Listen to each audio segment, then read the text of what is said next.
Bada bing, bada boom. The biggest South Korean YouTuber was hiding a secret. Her channel name is Ji-young. She has over 10 million subscribers. She's a mukbanger, so she eats on camera for a living. It's said that she can eat 30,000 calories in a single day. Just to give you an idea, the average recommended calorie consumption for the average American ranges from 1,600 calories to 2,400 calories in a single day. I mean, obviously there's exceptions, but that means if you do the math, she eats well over 2 weeks worth of food for the average American in a single day. She stated that by herself, she can eat 40 servings of tripe, 110 plates of sushi rolls, 22 pounds of yellowfish, the sushi, 20 bags of ramen, and 20 servings of beef, all by herself. This is even before she started eating on camera. She said there was a time when she had no money back then where she went to this all-you-can-eat buffet because she couldn't really afford to go anywhere else to fill her stomach. And it was a cheap buffet. And afterwards, she walks out of there belly full and she felt so bad for the owners because they likely lost a ton of money because of her that she never went back to another buffet ever again. Really? Yeah, and what's crazy is she eats like a competitive eater, but I would say that that is not the reason that people are subscribed to Ji-young. 1 in every 6 South Koreans is subscribed to Ji-young's YouTube channel because she has this way about her. She seems incredibly sweet. She has this bubbly, energetic energy where she seems to really savor every last bite of the food, and she makes it very entertaining to watch her. It doesn't just seem like, wow, look at this person who can eat so much food. It seems warm. It seems like a companion. That's her image. She even recently collaborated with Gordon Ramsay, and people just love her in South Korea. She's actually one of the most well-perceived influencers in South Korea, which is very difficult to pull off. But there was always something a little bit weird about Ji-young and her YouTube videos, okay? Some people noticed them and even commented on them years ago. Whenever Ji-young wore short sleeves, she would have bruises up and down her arms. There would be random discussions in the comment section. Some people thought it was alarming, but most people argued it's probably from grilling. She would have these mukbang videos where she's grilling like 100 dumplings in one pan, and the pan itself is honestly the size of her torso. Of course, she's gonna get her arms burnt on the side. She's moving around. She's probably restarting the camera, leaning over. She's getting her utensils. And she seems a little bit, in the nicest, most loving way possible, she seems a little bit clumsy. She doesn't seem like someone who's just always, you know, fluid in her movements. And you know, the barbecue, the 40 pounds of tripe, when you grill that up, guess what? Oil splatters. And it's probably splattering all over her arms. I mean, think about it. Even if she goes grocery shopping with the amount of food consumption she has, that's a lot of food she's hauling into her apartment. But the bruises were large. I mean, they're big, purple. I would say that the bruises on her videos, on her arm, are maybe credit card shaped, if not larger. They're large bruises, and they're oddly not circular. Because you know how if you knock into something, you almost get more of a bit of a circular bruise? Yeah. They look more square or rectangular. And she would just constantly say that she's always clumsy if she ever briefly addressed it. In some of her videos, she will have bandages on multiple fingers, up and down her arms. But again, nobody suspected anything that sinister, considering, again, she has this bright, cheerful personality. They thought if she's going through something bad, let's say worst case scenario, what do bruises mean? Maybe you're getting hit. If she's going through that, there's no way that she would be able to smile so brightly on camera. That just doesn't make sense. But the truth is, she was being beat. Ji-young was forced into creating a mukbang channel, and when she wasn't filming, she was beaten twice a day for years. Audio has recently surfaced, and in it, you hear a man's voice screaming, shut up, you stupid bitch. Didn't I tell you not to do this?" You can hear Ji-young, the #1 most subscribed YouTuber in South Korea, crying in the background, begging him not to do this to her, begging him to stop and spare her life.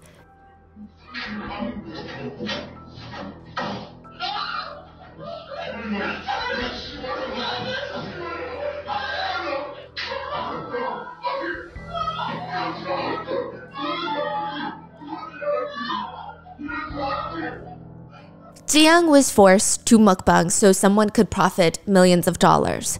one of the top YouTubers in the world on a global scale had effectively been held hostage for 4 years and forced to produce YouTube videos. This is the story of Jiang.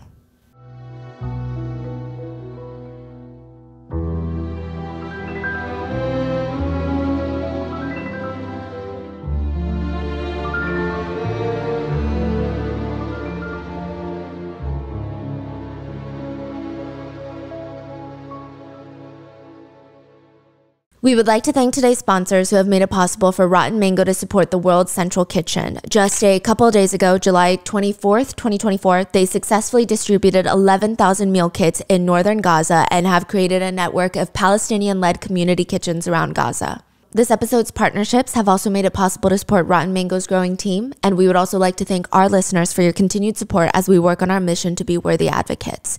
As always, full show notes are available at rottenmangopodcast.com. Now, before we get started, a few quick disclaimers on today's case.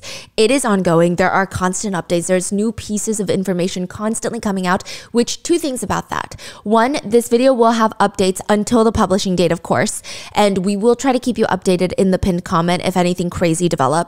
And two, this case involves a lot of different YouTubers and it has the potential to get pretty messy. This is what we know so far, and we don't know if things are going to get refuted, if things are going to get disproven. There's a lot of people involved who may have incentive to lie for their benefit, so please do take things with a grain of salt. And with that being said, the YouTuber that is at the center of this controversy is not someone that this disclaimer applies to. Jiang is not a part of this disclaimer. We are not discrediting a victim's experience. The disclaimer to take things with a grain of salt applies to basically everybody else except for her story. So keep that in mind. This is also a South Korean case. We had help from professional researchers. However, if anything is mistranslated, miscommunicated, or if you know anything additional, please let us know down in the comments. Some statements have been condensed for time, and with that, there are mentions of blackmail, domestic violence, and a brief mention of self-exit. So please, if that's too much, click off, take care of yourself, and I will see you in the next one. So with that being said, let's get into it. There's going to be a lot of YouTubers, and I'm going to tell you straight off the bat which ones are going to be very, very important. The first YouTuber we're talking about is a South Korean YouTuber by the name of Akarakacho, and that's literally just his YouTube channel name. That's not his government name, so we're going to call him AK for Akarakacho, okay? AK. He has a very interesting online persona. He's kind of a crypto guy. He's very much into the crypto space. If there's new updates on Bitcoin, if there's new updates on any of the cryptocurrencies, he's going to be talking about it. He loves to start little new businesses with the crypto world. That's what he's known for. But he's friends with a lot of other YouTubers that aren't even in the crypto space. So one of his closest friends at the time is a YouTuber by the name of Kujaeuk. Now, his YouTube channel name is Kujaeuk, so we're going to call him Jay of Kujaeuk. But that's not his actual name. That's just how everyone, even the news, is currently referring to him. So I don't want to use his legal name. Now, side note, his channel name, it literally means, it's the phrase of helping the underdog, helping someone that has been wronged, helping a victim. And so he's built his whole career on helping people. That's what he says. Now, in the past, when he first started his YouTube channel, he did a lot of random things. He was trying to do a little bit of expose videos, and then he tried singing videos, gaming videos, reviews, experiments. He was just trying to figure out what was going to stick. A lot of people initially really liked him because he had these vlogs where he would take care of his mother who had dementia, and they thought, wow, this 32-year-old man is so sweet and he's so attentive to his mother, and it's just so refreshing to see that online. But in 2020, Kujaeuk, Jay, starts making a shift in his content. He starts becoming part of the Wrecker Union. That's what they call themselves. It's a group of YouTubers in South Korea called the Wrecker Union, kind of like a wrecking ball. And their whole thing, their whole career is making expose videos on other influencers, celebrities, businessmen, nepo babies, criminals. That's it. They like to wreck their reputations, wreck their careers, wreck their online personas, wreck their image, which you would think is a good thing. Because if they did something wreck-worthy, they're going to get wrecked, right? But the thing with Jay is, he's kind of a controversial person. He would not investigate that much. He would just ask people, his own viewers, hey, send in some reports. If you have something fascinating about someone, send it in and I'll look into it. I mean, technically, people could try to fabricate things. It just, I feel like he did a lot more harm than good. There were instances where he alleged that a party would take drugs and have group intimate sessions with each other. All of that turned out to be false. He's already being investigated by the prosecutors for a few instances of spreading false allegations and rumors. In fact, he has been sued more than 30 times since he started YouTube, primarily for defamation. He's also just known to hate women. I mean, I imagine that if Jay calls you a feminist, that is a super derogatory term for him. That's not a compliment. He seems to objectify women a lot. So Crypto AK and Underdog Jay, they're best friends. Now, behind closed doors, they were trying to get involved in like this new cryptocurrency, and they had purchased all the crypto coins off of Jay's phone. And for whatever reason, Crypto AK decides, hey Jay, I need to see your phone again so that I can sell some of my coins and transfer my coins. Can I borrow your phone for a second? Underdog Jay gives AK his phone, and he brings it back to his room where he takes a copy of his phone. Imagine you get your friend's phone and you back it up to your computer. It seems like he just always had bad intentions. It seems like all these people have bad intentions. So he takes a copy of Underdog Jay's phone into his computer, and he doesn't really look at it. Or so that's the story. He doesn't look at that copy until a few weeks later. Underdog Jay, goes on to live stream and posts a picture of Crypto AK's family, including a picture of his wife and a picture that is unblurred of his minor child. Why did he do that? It just seems like he was talking and he just posted a picture, and later Crypto AK is like, hey, I haven't posted my family. Can you please take that down? And Jay did not want to. Jay was like, I don't know what the big deal is. And it caused a whole problem. According to AK, his child was getting bullied. Like, it was causing issues with his relationship with his wife. It was just unfortunate. And he was stating, if that's my friend, why can't he just take it down? Like, why can't he just do what I asked him to do? It's my privacy. And so for that reason, the alleged story is that Crypto AK starts going through the backup that he has of Underdog Jay's phone on his computer, and he starts searching for anything bad to just get back at him, level the playing field, honestly get revenge. Because if you're going to post private details about my family, maybe I need to post private details about yours. AK goes onto Jay's phone, or the backup, and he finds something. He finds blackmail audio of Jay and another YouTuber colluding to blackmail someone. They're talking about, okay, we're going to blackmail this person. How much money do you think we can get out of them? It's basically a crime. Blackmail and extortion, those are crimes. But AK is like going through Jay's phone. Yeah. Almost like blackmailing Jay. Precisely. But instead, he found Jay trying to blackmail someone else. Exactly. So none of these people are good people so far. Like, they're doing everything for really insidious reasons. He finds this little blackmail audio tape of these two YouTubers, and he's like, you know what I'm going to do? I am going to expose this to the world. Because guess what? Underdog Jay, he constantly says that he's for the underdogs. Literally, that's his channel opening. That's what he talks about in every single video. And here he is literally committing crimes with another YouTuber, doing some dirty, nasty stuff, such as blackmail and extortion. That's disgusting. So he takes the audio tapes, and he decides that he's going to send them to a cyber wrecker. You're like, what is a cyber wrecker? A cyber wrecker is a classification of YouTuber in South Korea. So you know how in America we have beauty influencers, we have mukbangers, we have all these different things. Cyber wrecker is also a division of YouTube, really? Like a niche in YouTube. And they're truly just to wreck people's perceptions of other people's reputations. Like expose? Is it like commentary? It's more like exposés. I wouldn't say it's commentary. It's a little bit different. So commentary, in America, you have so many commentary channels. And when a situation occurs, someone commits a crime, let's say a celebrity commits a crime, all the commentary channels are going to comment on it because that's what they do. Now, cyber wreckers, they're in the business of timing. They want to get privileged information. They want to get the inside source, and they want to be the one to release the information first. They're almost in a time war. So originally, I thought cyber wrecker was literally spelled like the wrecking ball wrecker, but it's actually spelled like with an R. And it's because in South Korea, when you get into a car accident, let's say you're driving on the highway, you get into a car crash, you pull over to the side, suddenly you look up and there's 10 tow trucks. They just drive around looking for car accidents and they start fighting you for business. There will be 10 tow truck drivers standing there witnessing you stressed out trying to get the other car accident person's insurance, trying to get their driver's license, and they're just shouting numbers at you. No, you come with us. They just want a business. Yes. So they look for these bad accidents. They look for negative energy is kind of the theme that they say. And they stop and they try to be the first one there. So you're saying these cyber wreckers are like that? That's what they're, yeah. Kind of like shark in the water. Yeah, they're circling for blood. Now, of course, there's good ways to do it. I mean, some of them had okay reputations because they would actually help the public, the general public.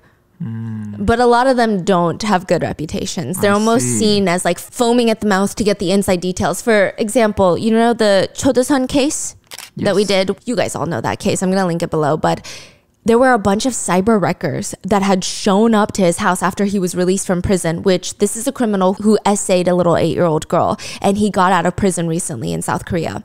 They all showed up to his new house, and they were just filming, ordering pizza, ordering jjajangmyeon, remember? Oh, that was dumb. They're cyber wreckers. They're getting into fights in front of the building. They're causing disturbances. The neighbors hated them. They're cyber wreckers. Wow, this is so fascinating. I didn't know. So they do want to get the first blood in the water. They want to break the news. The goal is to be the first one to break the unfortunate news. Probably the best example of a cyber wrecker is a YouTuber by the name of Karacula. He is one of the biggest. He's actually a detective affiliated with the Korea Licensed Private Investigators Association in South Korea. He started his channel because 10 years ago, he had gone out to dinner with his uncle, and on the way back home, his uncle was hit by a drunk driver and he passed away in front of him. And he just said that he felt this undying rage toward drunk drivers, which is why he started investigating and exposing drunk driving incidents that involve celebrities and influencers, as well as news anchors and Nepo babies. Because oftentimes in South Korea, it's a little bit different from America where names are not made public. When people commit crimes, you have to go through a whole process back then for their names to become public information, even if they're convicted of the crime. He was also the one that exposed the identity of the Busan spinning kick incident. Where a man, if you remember, we talked about that case, where a man literally spun in the elevator, kicked a stranger, a woman, in the elevator lobby of her own apartment building, and then dragged her to the stairs where there was no CCTV camera. And likely essayed her. Yeah, he's the one that revealed his identity. He's also the one that helped reveal the blackmailer's identity for the Parasite actors case. Oh, the woman, two women? Yes, that blackmailed him. Yes. Wow. And that, I mean, he's probably one of the biggest cyber wreckers. His name is Karacula. Now, AK does not send the audio files to Karacula. Instead, he sends it to another cyber wrecker by the name of Pansuk. Again, not his legal name, just his YouTube channel name. We're going to call him Pan. Now, Pan gets the audio files and he has it in his hands. He's sitting on it for a second because there's just too many things happening on YouTube right now. He gets the audio files, but he's distracted because the Miryang 44 case is developing. I feel like these are so many references. I'm so sorry, but it's just all intertwined and there's no way to separate any of them. So if you guys don't know, we actually did an episode on the Miryang 44 case before all of these new developments, and we're going to do an updated episode very, very soon. But just to give you some context on how all of this fits into today's case. That's crazy. Like, these are some of the biggest cases in Korea, and they're all somehow connected. By these YouTubers. Some of them have like 100,000 subscribers. But they've all got their fingers in all the biggest like mainstream news. Like, they actually are a part of the case. Yes. They're not just reporting on it. No. They're actually a part of it. Yeah, Karacula was actually part of most of these cases. That's crazy. Wow. So Pan, he gets these audio files and he's too busy, he's too distracted by Miryang 44 case. Now, this year, 2024, is the 20-year anniversary that everything has taken place. A middle school girl was lured out by a boy texting her online. She thought that she was going to go meet up with a potential boyfriend, but instead she goes to the city of Miryang and she gets jumped by a group of 10 to 12 teenage boys that gang essay her. She's in middle school. They film the entire assault and they show her the video afterwards. And they tell her, if you tell anybody about this assault, we're going to release this video to your school, your family members, your parents. Everyone is going to see this video and your life is going to be over. She ends up truly having no choice but to try and do whatever, everything in her power to make sure that this video never sees the light of day. The group of guys essaying her would call her, forcing her to meet up with them again and again at warehouses, tennis courts, just random areas where different group of high schoolers would surround her and gang essay her multiple times over the span of over a year. So Miryang is the city in South Korea where this took place, and 44 is the number of at least 44 confirmed essayers that were involved. However, it's said that there were at least 100 accomplices involved in the torturing of this young girl. Eventually, the perpetrators would victimize the original victim's younger sister, younger cousin. Eventually, there were 5 victims in total. And when the authorities finally catch wind of this case, they let 44 confirmed essayers and the over 100 accomplices just go with barely a slap on their wrists. Absolutely none of them received a felony or were even charged on their record, so their rap sheets stayed completely blank, which also means that their identities were protected until 2024, until this year.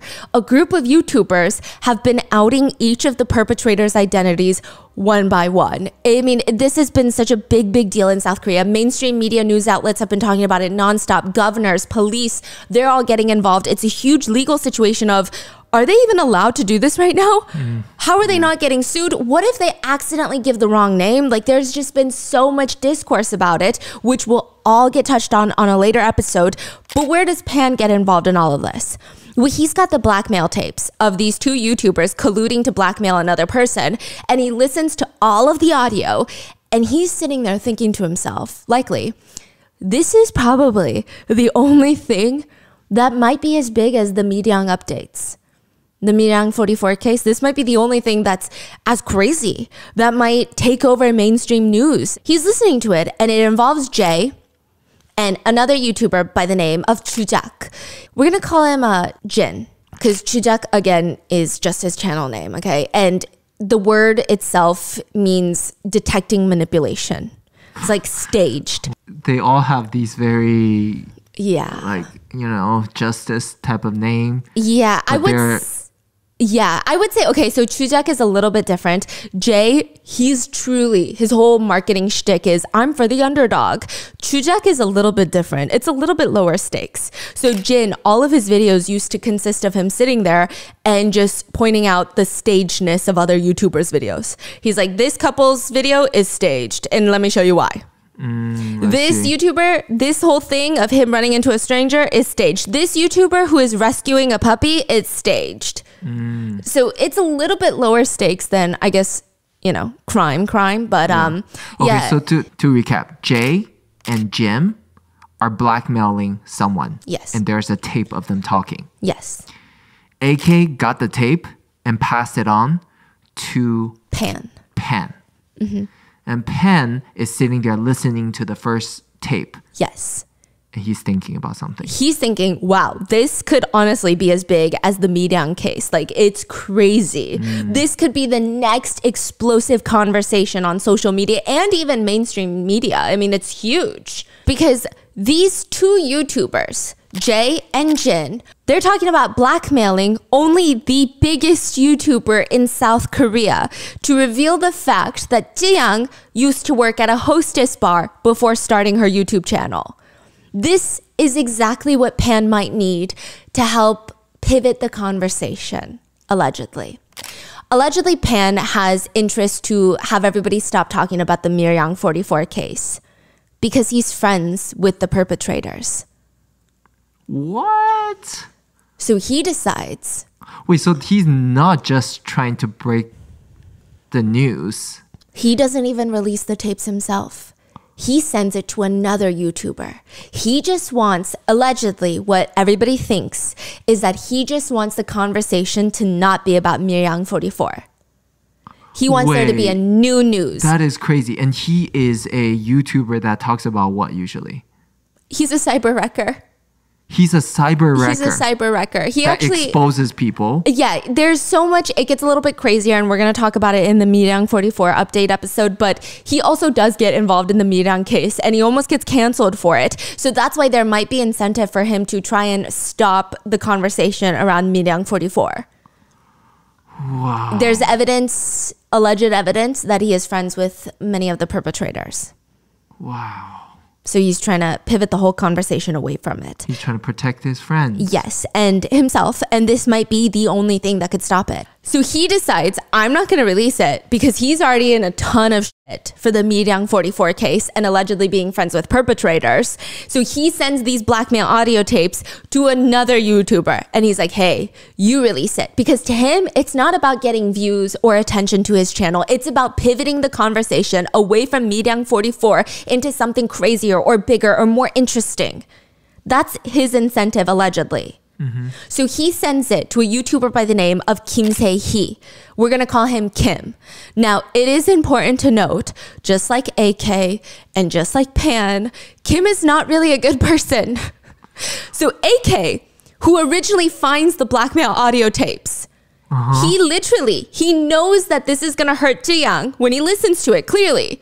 Yeah. But he's like, I'm going to send it to a different YouTuber because I don't care. I want revenge on Jay. He posted a picture of my family. So this is my revenge. Who cares if Jiyoung gets wrecked for it? So he sends it to Pan. Pan hears it and he's like, wow, Jiyoung is going to get ruined if I release these audio tapes. But literally, I don't care because I just want to protect my friends, allegedly, that are part of this Mirang case. So then he sends it to Kim Se-hee. Now, Kim is a crazy, insane right-wing person. I mean, he's described as ultra hardline conservative to the point where I think his favorite type of human is incel. He's just truly I don't even know if I want to call him fascinating, or I don't know what the nicest word I could use that is not that nice, but he just cares about power and attention, and he's trying to break out into becoming a politician. He's like the incel king. I don't think he himself is an incel, but he is just kind of unhinged. So one of the best things for him right now would be to get attention. It would also to be aligning himself on the younger kid's side. So he listens to these blackmail audio tapes and he's thinking, this is so fascinating. I think that if I post this, I'm going to get a lot of attention because Jiyoung is not a political person. She's only the most subscribed YouTuber in South Korea, the biggest YouTuber. And so if I release news and drama that involves her, I'm going to get a lot of young people who might not watch my channel because it's too political for them, too adult for them. This is going to blow it up. I mean, who cares about hurting her? This is crazy. Because if I post it, my career is going to get better. Right. So he decides he's going to expose the blackmail audio tapes for the greater good. The greater good being him. Also, he hates Caracula. Yeah, remember Caracula, the cyber wrecker that's pretty well liked, right? Apparently, Kim allegedly tried blackmailing Caracula once. Now, this is a rumor, so take it with a grain of salt. But the rumor goes like this. Kim heard a rumor that the great Caracula, the people's YouTuber, had dirt on another crypto influencer. And instead of exposing the crypto influencer for being a fraud, he blackmailed him. He said, hey, I won't make a video exposing you and ruining your career if you give me money under the table. Who blackmailed them? Caracula, allegedly. But Wait, then so Kim, Caracula, hold on. Caracula also blackmailed people. The allegation, is a rumor. Now, the rumor is that Kim heard about this. Wait, so everybody's blackmailing so far? Like every single person you mentioned so far? Everybody's a blackmailer. These like good YouTubers, wholesome justice warriors, they're blackmailers. That is so this is crazy. like their process. If they find bad information about an influencer, it seems like the first thing they'll do is go to them privately and say, hey, give me money. And if they don't, they'll make the video. I don't know what to say. This doesn't even sound real. Yeah. Okay. So Kim knew that about him. Allegedly. And the rumor is that Kim then went to Caracula and said, hey, pay me money.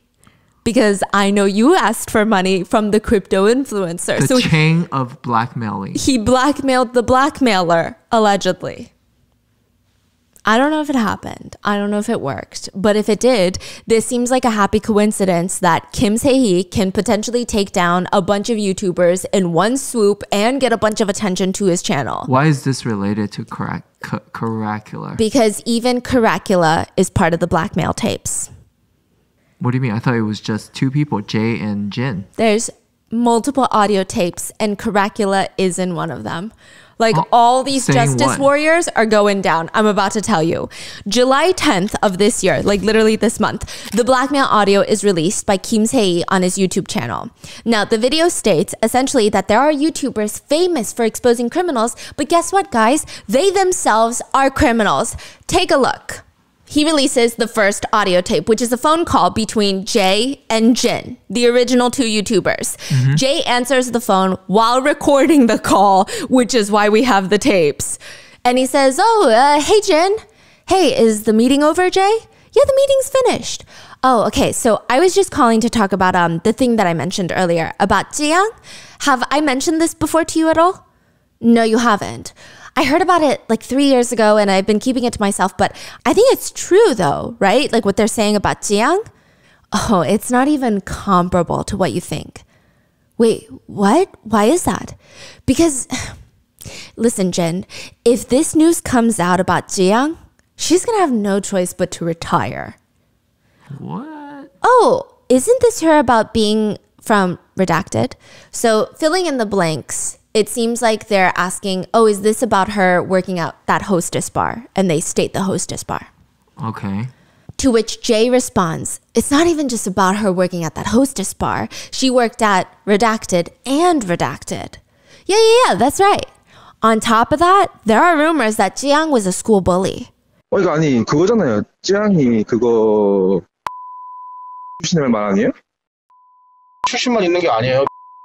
그 출신 그 뭐냐 에서 일했었고. 그러니까 예 맞아요. 여기에다 그거도 있다고.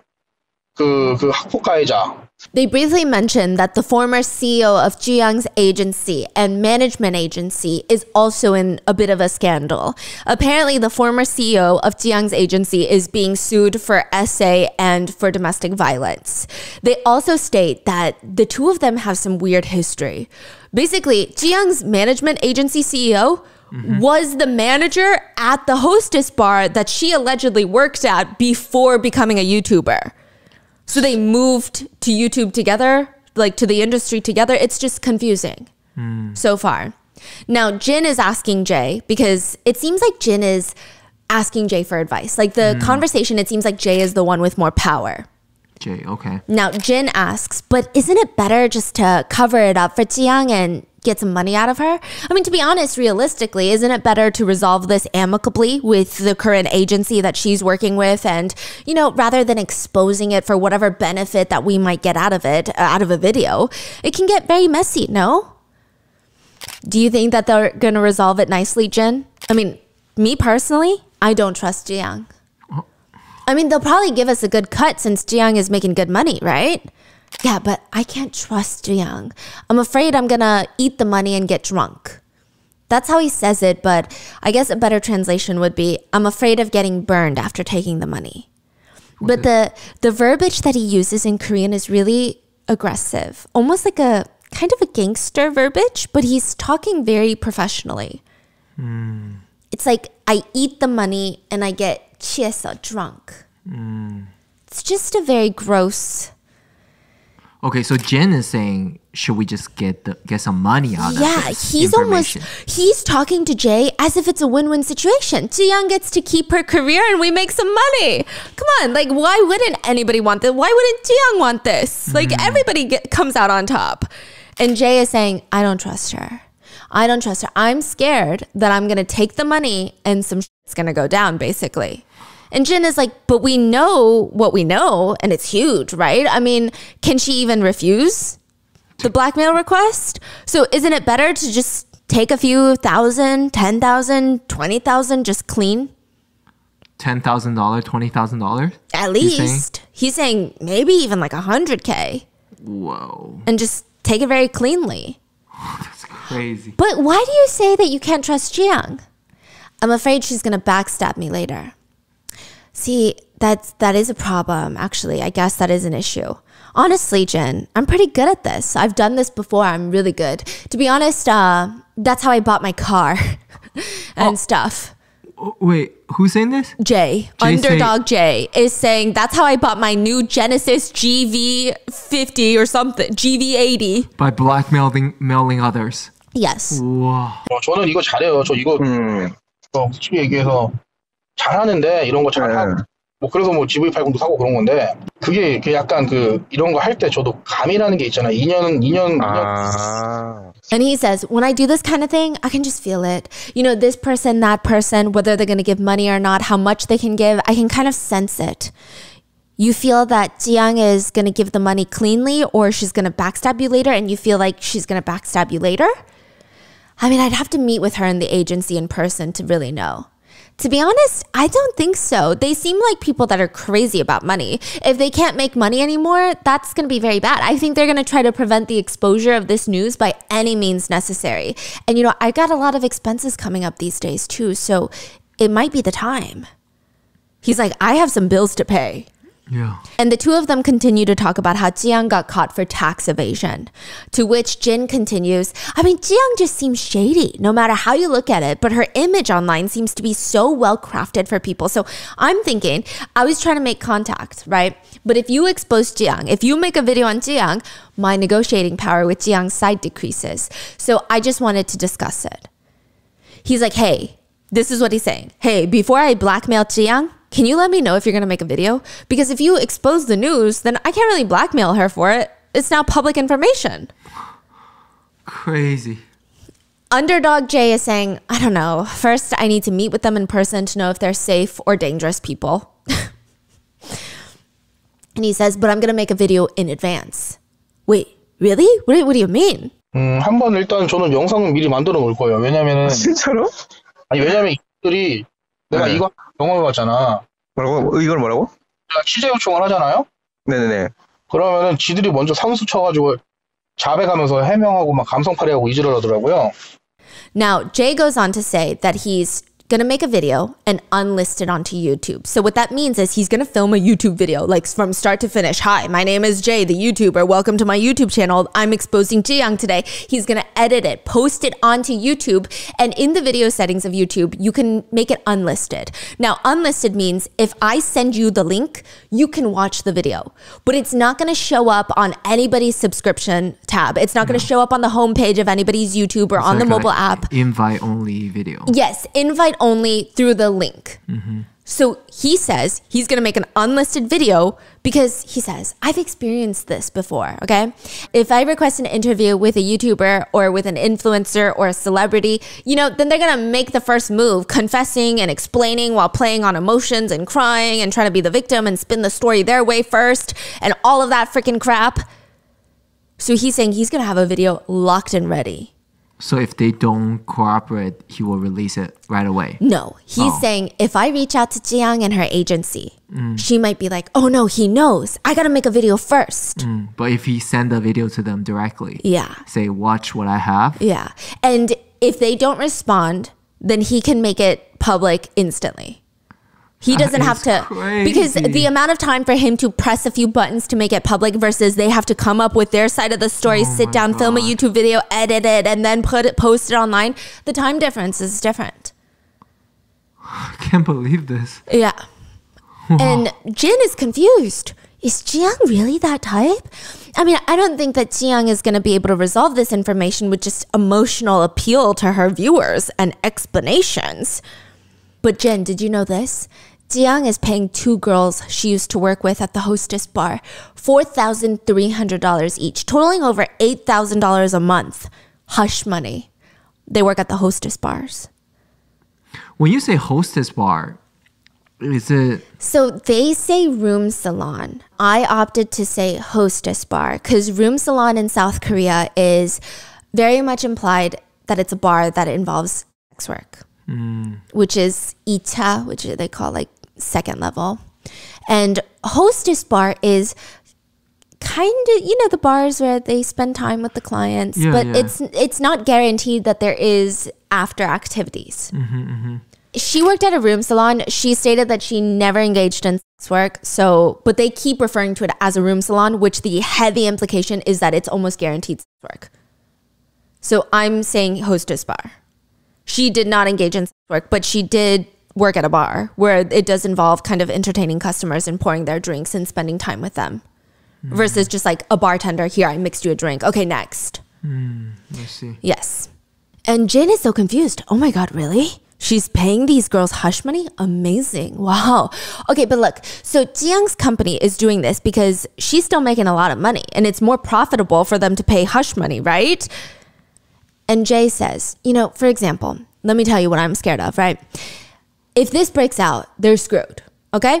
But if I get sued, at worst, I'm going to get a fine of maybe like a few $1,000s. So Jiyoung's company is doing this because she's still making a lot of money and it's still more profitable for her to pay these girls hush money, right? Underdog Jay says, okay, let me break it down for you, right? Even if I get sued for blackmail, okay? At worst, I'm going to get a fine from the government of maybe a few $1,000s. If I want to do this big, I would say, in my opinion, we should get at least $150,000 in cash from Jiyoung to keep quiet on this. $150,000 in cash? That's really good. That's good. I don't know, but again, I'm not usually someone who takes this kind of thing, so don't misunderstand too much. All of a sudden, Jay is switching up. He went from, I bought my car from hush money to, I don't really ever do this type of stuff. But wow. Jin is just ignoring him. Jin is like, I think it's actually a lot more practical and better for both sides in this case. I mean, I think it's going to help Jiyoung and her image if none of this gets out. And it's going to help us get some money. And I just feel like it's kind of a no-brainer. Underdog Jay is a little bit more pessimistic. I just have a feeling Jiyoung is going to backstab me, okay? I just have a gut feeling. I'm anxious and I'm afraid. But I mean, Jay, if they backstab us, how are they going to backstab us? Like sue us? File charges? Report us? It's not about suing. I'm afraid that they're going to expose us. Like, oh, Jay, the YouTuber asked me for money and is blackmailing. You think they'd do that? Then we need to choose our words carefully. Yeah, I'm afraid that those bastards might say that I asked them for money. Wow, blackmailer is saying, oh my God, they're going to call me a blackmailer. Oh no. Oh no. And Jin is like, well, I mean, if they start trouble with you, then it's obvious what we're going to expose them for.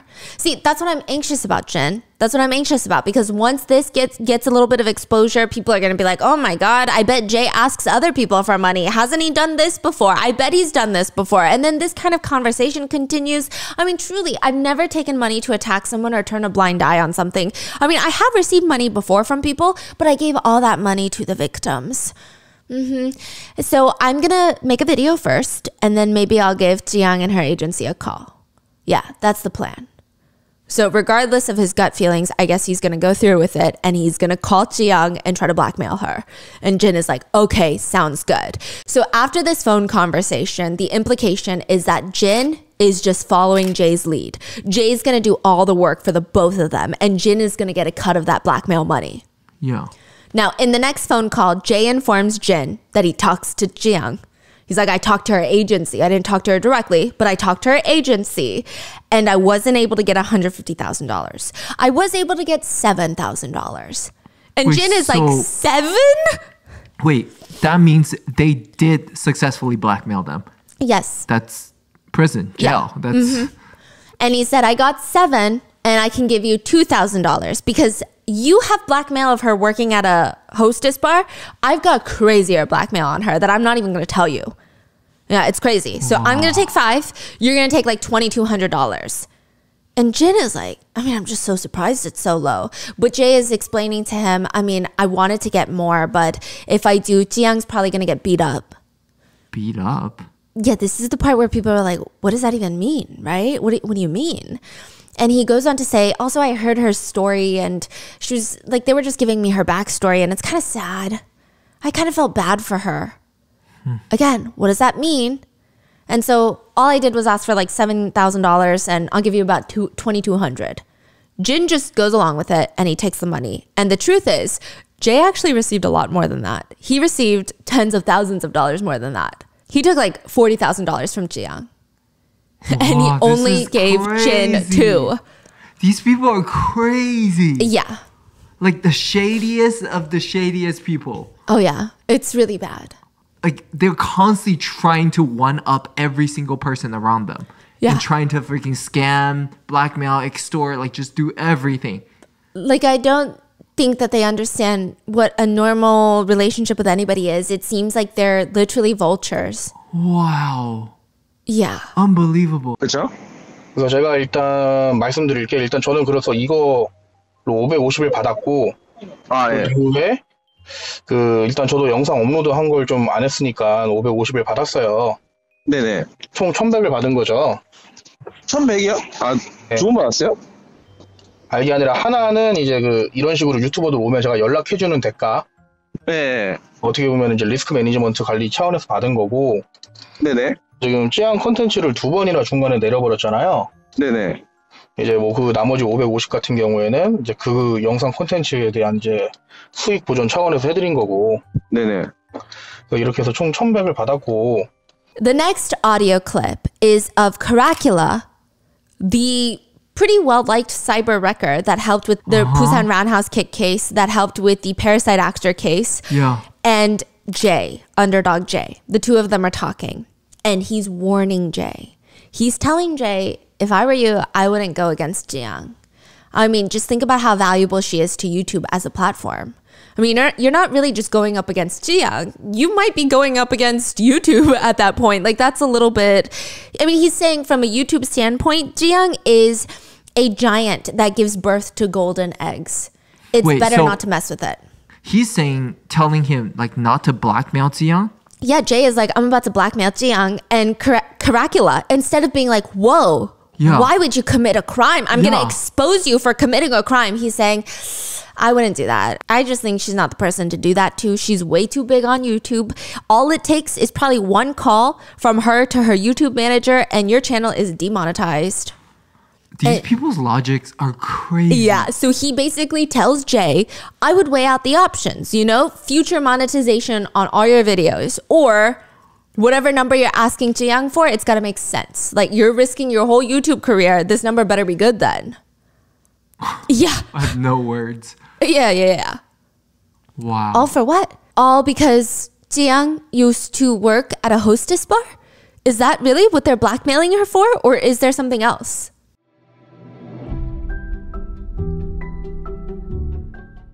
There is nothing I hate more than creating a meal plan for the week. By the time that I get to it, I always feel too drained to put a healthy week of meals together, to list out the grocery list needed for those meals, and then to actually go to the store. Like, all I want to do after I think about the food is sit down and relax. And it's even worse when I do have all the ingredients on hand. But the idea of cooking is just so mentally draining, and I end up ordering takeout instead. I enter this endless cycle where I've spoiled food in the fridge and my takeout bill is extremely high. I end up trying to push myself to commit to a meal planning and cook better, but then I go right back to ordering takeout. It's why I switched to Hungry Root. They have saved me hours on planning, shopping, and cooking, and it's really simple to work with them. Hungry Root gets to know you first by understanding your health goals. If you have any dietary restrictions, or they learn about your favorite foods, how much time you want to spend cooking. So with all of that information, they build you a personalized cart with all of your grocery needs for the week. Their 4-ingredient recipes have saved me so much time in the kitchen because they have meals that take just less than 5 minutes. I mean, my favorite recipe that they sent me is their sesame ginger scallops and broccoli stir fry. When I cooked this, my husband was so surprised when I walked out of the kitchen 5 minutes later. He was convinced that I ordered this from a restaurant. The best thing about Hungry Root is that it's fully customizable. If you aren't feeling a recipe that they recommend, you can choose anything you want. They have fresh produce, high quality meat and seafood, healthy snacks, smoothies, sweets, and so much more. I love that everything from Hungry Root follows a simple standard. It's got to taste good, be quick to make, and contain whole, trusted ingredients. Right now, Hungry Root is offering Rotten Mango listeners 40% off your first delivery and free veggies for life. Just go to hungryroot.com/rotten to get 40% off your first delivery and get your free veggies. That's hungryroot.com/rotten. Don't forget to use our link so that they know we sent you.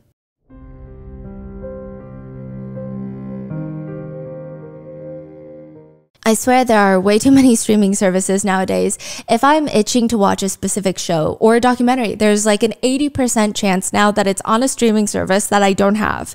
I was looking to watch Connection, which is this new Korean thriller. It's a K-drama. And then I saw it's on a platform that I just don't have, which that's okay. They have a 7-day free trial. And if I just binge it all within 7 days, I can cancel the membership before it ends. Except that's what I always say. But when I go to make an account, tell me why I already have one with them. On top of that, I've been paying for a membership on this platform for months now, which had me thinking, if I forgot that I had this streaming service already, how many other subscriptions have I forgotten about? I tried to go through my banking statements to determine all of the subscriptions, but it just seemed so confusing, convoluted, and it was taking so much time. Luckily, my friend told me about Rocket Money a while back. Rocket Money is a personal finance app that finds and cancels your unwanted subscriptions, monitors your spending, and helps lower your bills so that you can grow your savings. Rocket Money literally saved my bank account because they gave me a clear view of my expenses, and I'm able to see all of my subscriptions in one place, which means if I see something that I don't want or I don't use, I can just have Rocket Money help cancel it for me with just a few taps. I don't have to email anybody or phone calls to customer support. On top of that, Rocket Money even shows me my monthly spending, meaning I can see where my money tends to go. If I'm looking to stay within a certain budget or even cut down on spending money on, let's say, clothes, Rocket Money will help create a custom budget for me. With Rocket Money, they will even try to negotiate lower bills for you by up to 20%. All you have to do is submit a picture of your bill and Rocket Money will take care of the rest. It is just that easy. Rocket Money has over 5 million users and has saved a total of 500 million in canceled subscriptions, saving members up to $740 a year when using all of the app's features. Stop wasting money on things you don't use. Cancel your unwanted subscriptions by going to rocketmoney.com/rotten. That's rocketmoney.com/rotten. rocketmoney.com/rotten.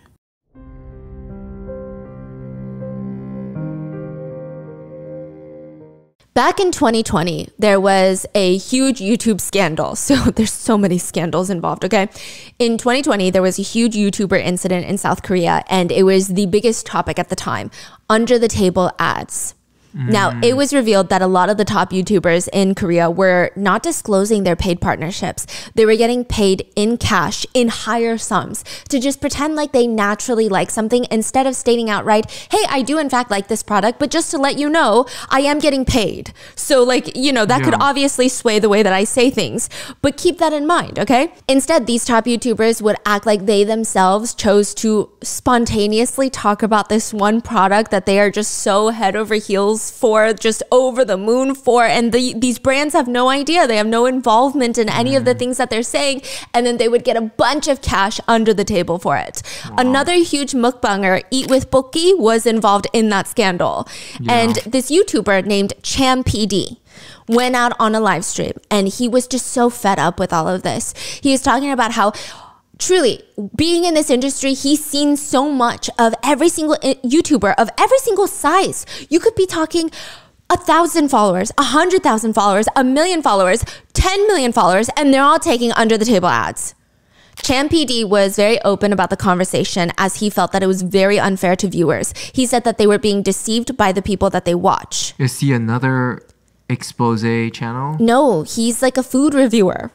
Oh. I wouldn't really call him a mukbang. I guess he's kind of a mukbanger, but he goes to more like restaurants. He's a foodie. Oh. And he's talking about this, like, is he exposing the issue or he's commenting? So a lot of mukbangers were exposed for it. So he was commenting on it. Oh. Because he was like, yeah, I mean, I've known about this and it's just so frustrating because... But he didn't do that? No. No. Okay. And at that time, he listed a few names, and Jiang was on that list of names. And he says, I can name them all. You know, the Korean YouTube industry is a mess. They're all guilty of completely manipulating their subscribers. Immediately after Cham PD's live stream, all the YouTubers that he stated had to post apology videos. But later, Jiang went on to post that, no, I never did any under-the-table advertisements. And maybe Cham PD got the wrong information. Maybe he didn't realize that, or maybe he didn't do his research. So regardless, this whole situation was a mess, and it's important for later, so keep it in mind. But Cham PD had to post an apology video. And then he posted another video next to Jiang. The two of them filmed a video together. So he had just accused her of doing under-the-table advertisements. Jiyoung said, I never did that. And the two of them sit together and Jiyoung can barely hold her head up. All of her hair is covering her face. She can't even look Chan PD in the eyes. She looks terrified for her life. And he apologizes to her on live stream. He even bows to her. Chan PD was heavily bullied after accusing one of the biggest, most beloved South Korean YouTubers wrongfully of shady business practices. His family was followed, he was bullied for years, and someone literally threw a rock at him on the street because they hated his guts.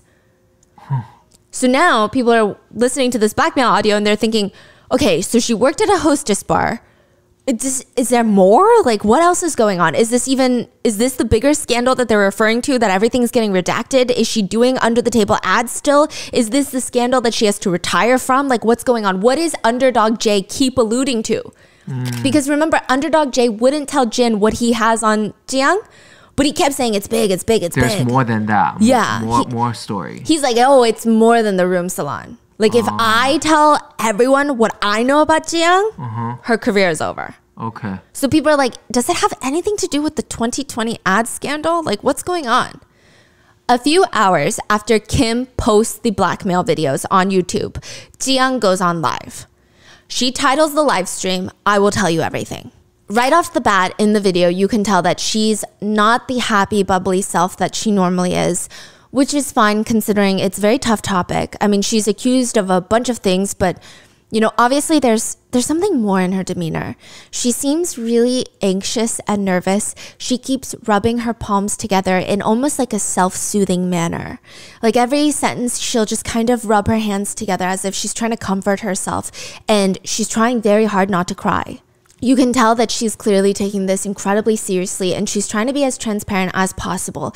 I mean, she almost sounds like she's nervously rambling in the beginning. Her voice is shaky and sore, like she's been crying all day. And she states that she wants to address this because it's becoming a bit of an issue. It's a bit rushed. She doesn't have her thoughts collected or together or anything. Nothing is organized, but she feels like she needs to be the one to tell her viewers herself. She said, I know I turned on the live stream a bit rushed. It's a bit sudden, but anyway, I still think it's the right thing for me to do. To tell you quickly.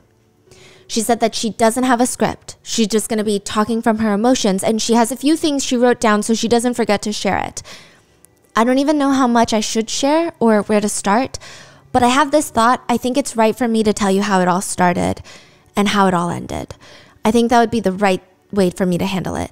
So yeah, from beginning to end, I'm going to tell you my story.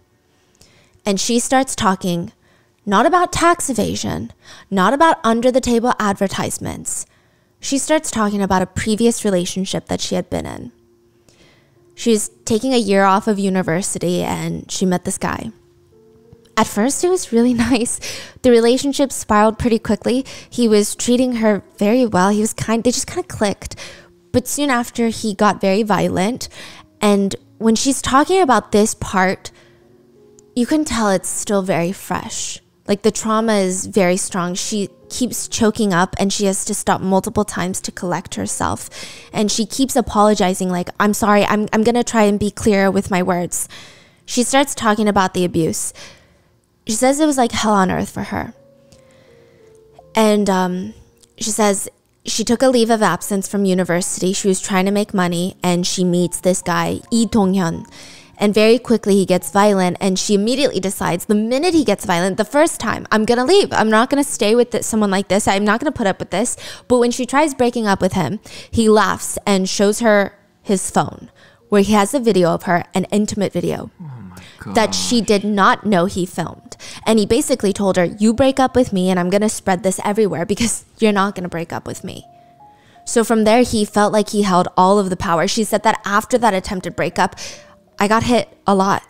There were things that it just felt like hell. He would grab an umbrella and start hitting her. Or whatever innocent random object would be around, blunt objects, he would just start beating her with it, which would explain why her bruises were not necessarily like circular.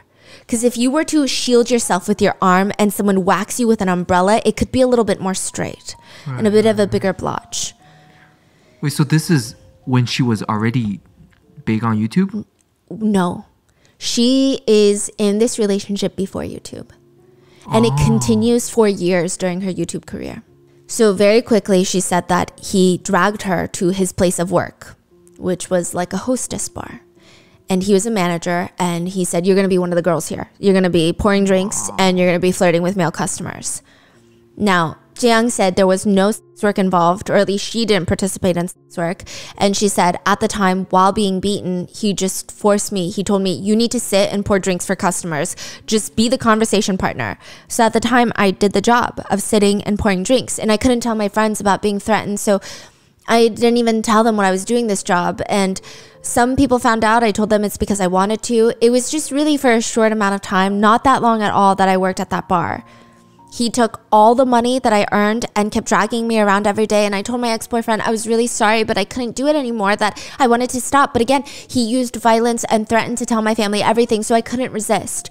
And he kept trying to gaslight her into going to work for these seedier bars, basically trying to get her to engage in sex work. And she kept saying, I don't want to. And he would explode at her. Well, how are you going to make me money then? That's when Jiang thought of doing the only thing that she could think of. A while before this, when she was still in class, she didn't have enough money for food, and everyone around her knew that she could eat. So they told her, hey, you should try mukbang. Like, they're killing it online these days. Everybody's doing mukbang. Maybe you can at least cover the money for food, right? She said, she told her boyfriend, I can try live streaming to earn money. I can try it that way. I can eat a lot. She starts her YouTube channel because of him. She said, I was beaten in the house that I did my very first broadcast in. She said for many years of her YouTube career, for 4 years, she had been a victim of SA, illegal filming, dating violence, blackmail, and extortion. For 4 years, she secretly went through all that abuse and was blackmailed. Her boyfriend took at least $3 million of YouTube earnings because she very quickly rose to fame. The boyfriend took all her earnings too? Practically all her earnings over the span of 4 years. Wow. Yeah. 못하겠더라고요. 속기 들어보면은 네네. 너 한 번만 더 나한테 반항하면 너 임신시켜버릴 거야부터 해가지고 어디서 씨발 뭐 출신 걸레년이 지금 뭐 손 뭐 해가지고 너 내가 퍼뜨리면 너 자살해야 돼 뭐 이런 것도 좀 심하고 네네. 그리고 그걸로 해가지고 한 13억 뜯겼어요. Yeah. He refused to let her go. She said, I was beaten twice a day. I did videos while being beaten every day, even after the videos. He hit my body, saying my face would show signs of abuse. He took all the money that I earned from my first broadcast. My boyfriend would hit my body just to make sure that nobody can tell. And it was, I didn't even have enough money to order the fried chicken to eat during the videos. Like, she was left with nothing. I do think that her YouTube channel was a double-edged sword. Yes, she was doing this to make him money, and he was holding that as control over her. But at the same time, she stated she really loved doing videos. She really loved the mukbangs. She said it was really the only thing in her life that she enjoyed. Even if he was taking all the money from it, she said, I love doing the videos so much, and I would be so happy reading comments, and every time I would do it and every time I would read the live stream comments, it was just so comforting, and it made me so happy that I think that I was able to endure it for so long. I mean, that was truly the biggest thing for me. I just loved communicating with viewers so much, and I wanted to keep doing it. And there were a lot of things that I couldn't tell you guys about, but I'm really so grateful to those who supported me, and I just was so grateful beyond words. Eventually, as her channel exploded, he wanted to find more ways to monetize her, basically as his captive. He created an ad agency, a management agency, where he was 70% owner and she was 30% owner. He would take 70% of all of her earnings without doing any of the work, which 30% of millions of dollars is still a lot of money, but she barely saw that too. If he wanted more money, which was all the time, he would just take it. It's unclear if she even consistently saw anywhere near 30% of her own earnings during the time that he was in control. And this is really strange, but he would even give blackmail material to his friends on Jiang and tell them, hey, if you ever need money, blackmail Jiang. You're kidding me. This is... Yeah. What the... He's letting his own friends make money from her by blackmailing her. It's so strange. She was blackmailed by his friends to the tune of $150,000. She did everything herself, filming, recording, eating, editing, everything. He did nothing. On top of that, any advertisements, like sponsorships, she would see zero revenue. Zero. She said, as my broadcast grew bigger and became more successful, my boyfriend created that agency. And at the time, I signed that very unfair contract where 70% of the profits went to him. I didn't even have my ID card. My boyfriend didn't even follow the contents of the contract. So really, I didn't receive any of the advertising revenue.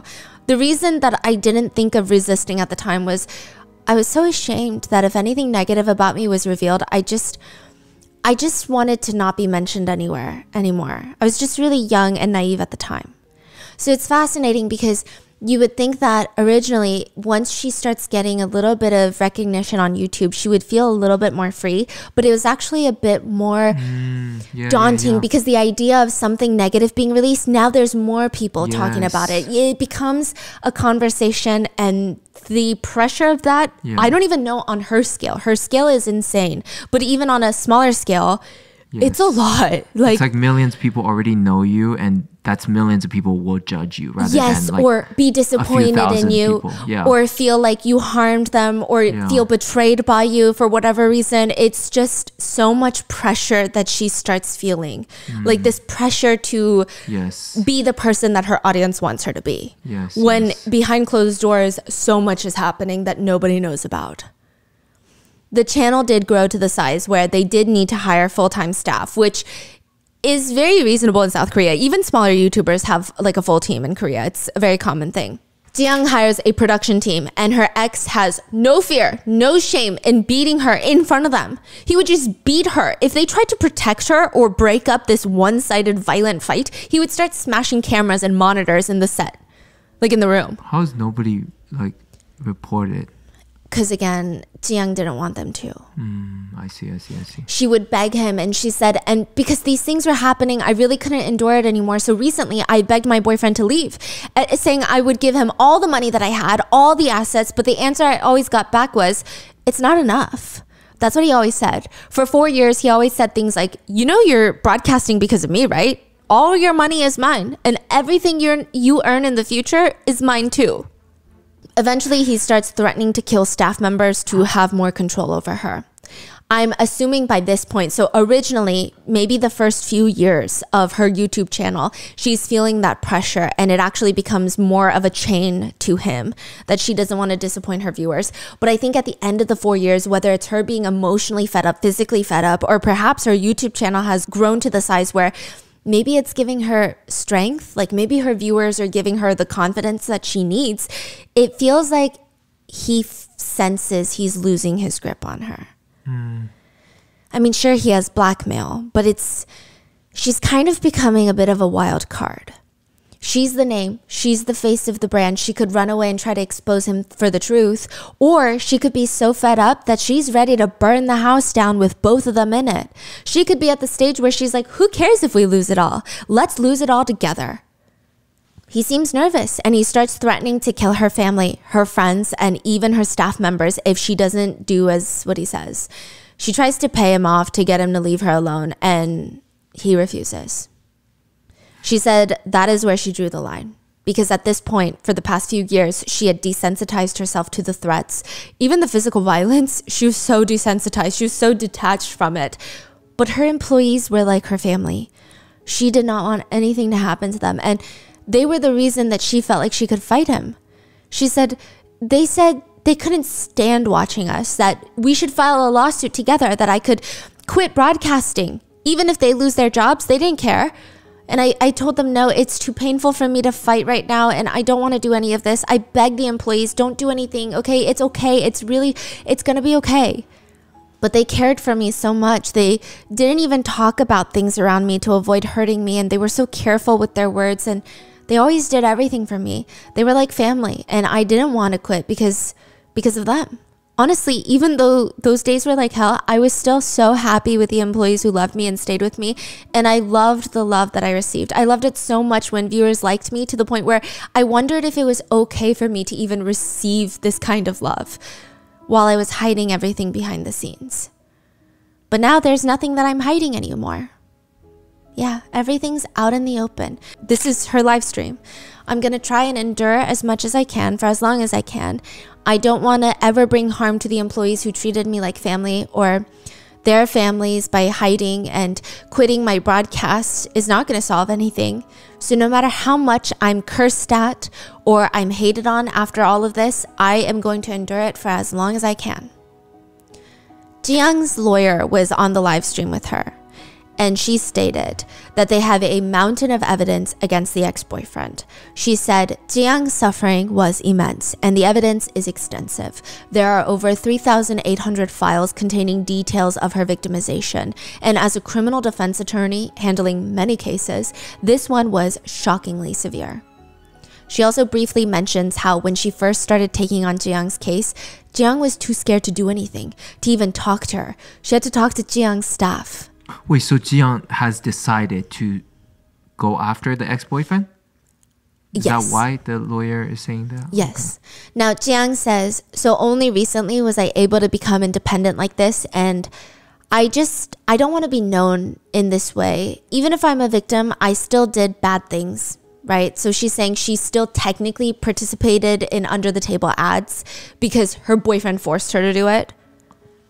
Oh, so she did do it? Yes. But earlier you say... Oh, we're going to get there. So she's saying that she did things that she probably shouldn't have done in her career because her boyfriend forced her to. Okay. And so she's saying she still wants to be held responsible and she did do wrong. She is owning up to that. And she says, but I think I always had it in my heart that someday I wanted these things to be revealed. That's why I turned on this live stream so quickly today, because I haven't been free from anxiety for the past 5 years. And now I have the confidence to speak about it. I think many people will be really disappointed about me pretending to be okay all this time. I'm sorry for hiding all of this. I really just didn't want to talk about it online. So I'm sorry if you feel like I was hiding a big part of something from you. I'm really sorry, and I regret my actions and choices. I'm sorry. The one thing that I always tried to live by was don't harm others around you. So never, not even once have I ever harmed anyone. I've never done anything violent or anything like that. So, I mean, even when I was harmed, I endured to never harm others. She ends the live stream by saying, thank you. I tried really hard not to cry while watching the supportive comments, and I'm really thankful. So thank you, and thank you. And I'm really grateful to each and every one of you. Okay, so she went live because the recording of the blackmail conversation was released. So everyone is like, she worked at a hostess bar, she did tax evasion. What is this other thing that Underdog J is talking about? Like, what did she do that is so bad? Oh. So then she goes online and is like, hey, I need to tell you my story, first of all. This is why I started YouTube. This is what's been happening behind the scenes. And there have been instances, maybe we did evade taxes like the management company did, but it's because it was out of my control. Oh. So she's saying, like, we're looking into it. I don't know. I didn't have any control at that time. I don't know what he did with anything. I see. I was literally just like forced to make videos. So like, I don't know what to say. Okay. So now people listening to this, they're like, oh my God, I didn't know. Yeah. Soo-young is being controlled and abused and essayed by ex-boyfriend. Yes. And beaten like right after she stops filming her videos every single day for 4 years. Okay, so that was the biggest news, I see. And as for her ex-boyfriend, is he in jail now? That's what everyone wants to know. Is he in jail? What happened to him? Well, no, because he's dead. According to Jiyoung's attorney, Jiyoung filed a lawsuit against her ex-boyfriend for habitual assaults, threats, injury, and extortion, as well as coercion and violation of the Sexual Violence Punishment Act. Jiyoung was seeking $3 million in settlement funds, stating that is how much he took from her YouTube career. She's not even asking for more money. She's like, hey, just give me the money that you literally took from my career. And she wants out of the unfair contract where he gets 70% of her earnings for the agreed upon amount of time. So Jiyoung states that she never ever wanted to file a criminal complaint against him, but like she said, he was trying to threaten to kill her employees, so she had to draw the line. She contacted attorneys, lawyered up, filed the charges. There were 2 lawsuits against him. One of it was criminal, so the prosecutor's office was looking into him for his crimes, and then the other one was civil, which is between 2 parties. He was facing $3 million in settlement funds that he had to repay back, money he did not have because apparently he was blowing it all after stealing it from Ji-young. And 2, he was facing up to 5 years in prison for all of his crimes. Now, the cases were both closed, the civil and the criminal lawsuits, because he self-exited. We don't know too many details about his self-exit, but we do know that he passed away with his mom. This is very interesting. With his mom? Yes. So we know that his mom and he died around the same time. Both of them died in cars. But there's no further details. Whether it was a car accident, whether it was carbon monoxide poisoning, it's unclear. And they weren't even in the same car. Yeah. So he self-exited. Say he self-exited. Why? Oh, he just couldn't handle it. He couldn't handle the lawsuit? Yeah, he couldn't handle the idea that he was facing 5 years in prison. His name was about to be disgraced and he owed her over $3 million. Really? And it's fascinating because Ji-young was in a living hell for the past 4 years of her life, getting beat twice a day with an umbrella. And the first sign of something difficult, such as, I don't know, the consequences of your own actions, he just could not handle it. One netizen wrote, "The fact that that man crumbled instantly, but this woman stayed strong though, through it all, shows how amazing that she is, how resilient." He ends up self-exiting with his mom. So the cases are closed and nobody really found out about it. This was a while back before this blackmail tape was released this year. Like perhaps a year ago. Did she release this information or? Her attorney did. Oh. Her attorney released this information. So after all of this is revealed, Ji-young starts clearing things up and sharing her side of the story. And most people, I would say, almost all people were very supportive of Ji-young. They just wanted to help in any way that they could. Her subscriber count surged to over 200,000 new followers in 24 hours after her initial live stream. One comment reads, "Just give life sentences to those trash who blackmail with tapes. Thank you for never giving up in your life. You're stronger than anyone I know. Thank you so much for enduring all of that. Take a good rest and we're going to be back when you get back. We will all be waiting for you." The former agency CEO is really a terrible person. Dying by self-exit without facing punishment. Horrible human being. I hope he receives burning punishment in hell every single day. But a few netizens were focused on something else. They were asking, wait, then who the hell is the leak? So if the ex-boyfriend is dead, who reached out to all these YouTubers to give them blackmail material on Ji-young? Because they're thinking, okay, if the ex-boyfriend is alive... But what are they even trying to blackmail her with? They're saying basically she's like doing illegal... That she worked at a hostess bar in the past. That she is potentially evading taxes because that's what the boyfriend was doing. And that she was probably still doing under-the-table ads, even though she said she wasn't in 2020. I see. Wow. Like, who would reach out to these YouTubers... like Jay and Jin and give them these materials if it's not the ex-boyfriend because the ex-boyfriend is dead. A while back, maybe a year back, Ji-young gets a call from an attorney and he tells Ji-young's agency, he doesn't meet with Ji-young in person, he meets with her producers and he tells the producers, "I'm starting a new business. I'm going to be selling air fresheners and maybe some deodorant. And I would like this to be promoted on the biggest channel in South Korea. I want Ji-young to endorse my products." The producers are looking at the attorney like, first of all, what do you know about air fresheners? And second of all, I mean, this just does not align with Ji-young's YouTube channel. It's just so, what is she going to do? Be eating Korean barbecue and then show off the air? It's just a little bit weird. I don't think that she's going to feel comfortable. And he says, okay, yeah, no, that's completely fine. So instead of promoting my business for me, I just want you guys to pay me about $1,200 a month for the indefinite foreseeable future. The attorney? Yeah. The attorney is like, hey, promote my product for free. No, you don't want to do that? Okay, then Ji-young, you pay me forever or until I say I don't want to be paid anymore. Okay. So he gets paid $1,200 a month. In total, Ji-young paid him $17,000. Because why? Because this attorney is one of the few people that knows the truth about Ji-young's ex-boyfriend and the whole situation with him. Because this attorney was Ji Young's dead boyfriend's attorney. He is here to blackmail her? Yes. A f***ing attorney is a blackmailing her? Well, he says it's not blackmail. He said that he signed on, that was a retainer. He was providing advisory services for Ji Young. What in the world? Attorney Choi Woo-seok is the attorney for Ji Young's ex-boyfriend. When Ji Young sued her ex-boyfriend, he hires attorney Choi. Yeah. Attorney Choi takes on his case. He knows all the information, of course he does, between the ex-boyfriend and Ji Young. Ex-boyfriend dies.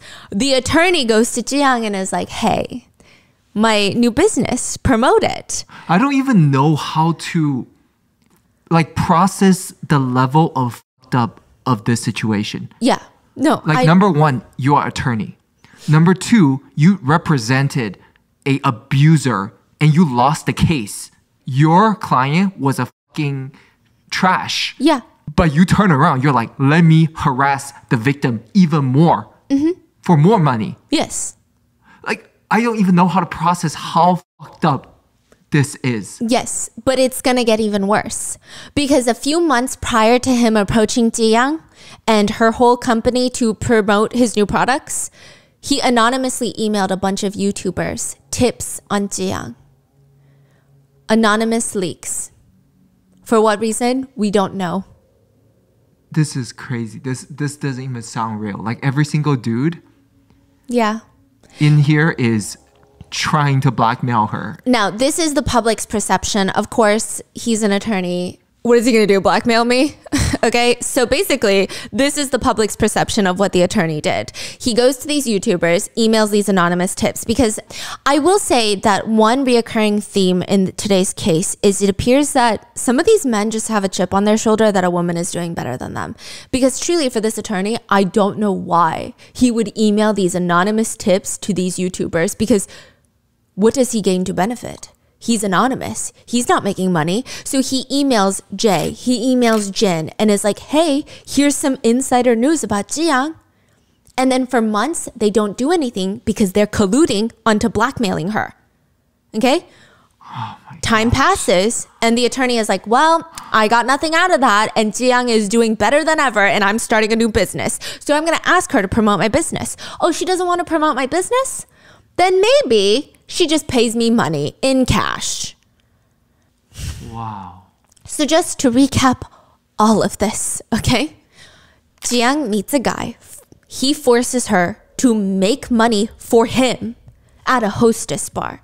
She refuses. He beats her, blackmails her, keeps her in this relationship, this violent relationship. She starts a YouTube channel to make him money. She ends up becoming a successful YouTuber. He makes millions of dollars, steals it all from her, doing none of the work, and then finally gets what's coming to him. He gets sued. He hires an attorney who does all of this, that emails two YouTubers about all of her scandalous past. These two YouTubers start talking about how they're going to get money out of Ji Young. Then another YouTuber stumbles upon these audio tapes of them committing a crime. And he hates one of those YouTubers, so he sends it to another YouTuber. That YouTuber is like, you know what? I don't want people talking about Miryang, so I'm going to use this to cover that up. Sends it to another YouTuber, and that YouTuber goes, you know what? This could be good publicity for my channel. I'm going to post it. And what's crazy is all of them knows damn well that she's a victim in this story. And posting this is something that she didn't want this to be public. No. And it will ruin her whole life. Yeah, and truly, what they gain from it is so stupid. Publicity, revenge on your little emotional beef between you and your buddy. Oh, sorry you're friends with essayers. Maybe you shouldn't have been. This piece of audio get passed by so many big YouTubers and none of them? Every single time you think one of them is going to come to their senses and try to do something about it, whether it's go to Ji Young herself and say, I have this, maybe you need to take this to the police. Maybe I can take it to the police with you. Right. Or something. No, they look at it, they hear it, they see all the trauma and they go, you know what? How can I use this to benefit myself? Whether it's because they want to get revenge on a former friend, whether it's they want to help their friends cover up their essay crimes of a middle schooler, whether it's they just want publicity for their political career, whether it's they want money.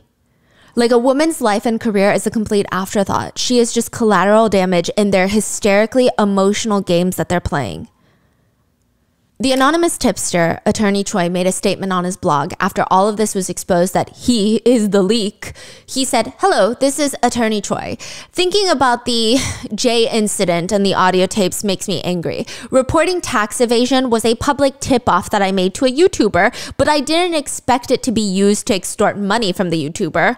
So he's saying, I told Jay about tax evasion, but I didn't expect him to blackmail Jiyoung. Jeez. Wow. Yeah.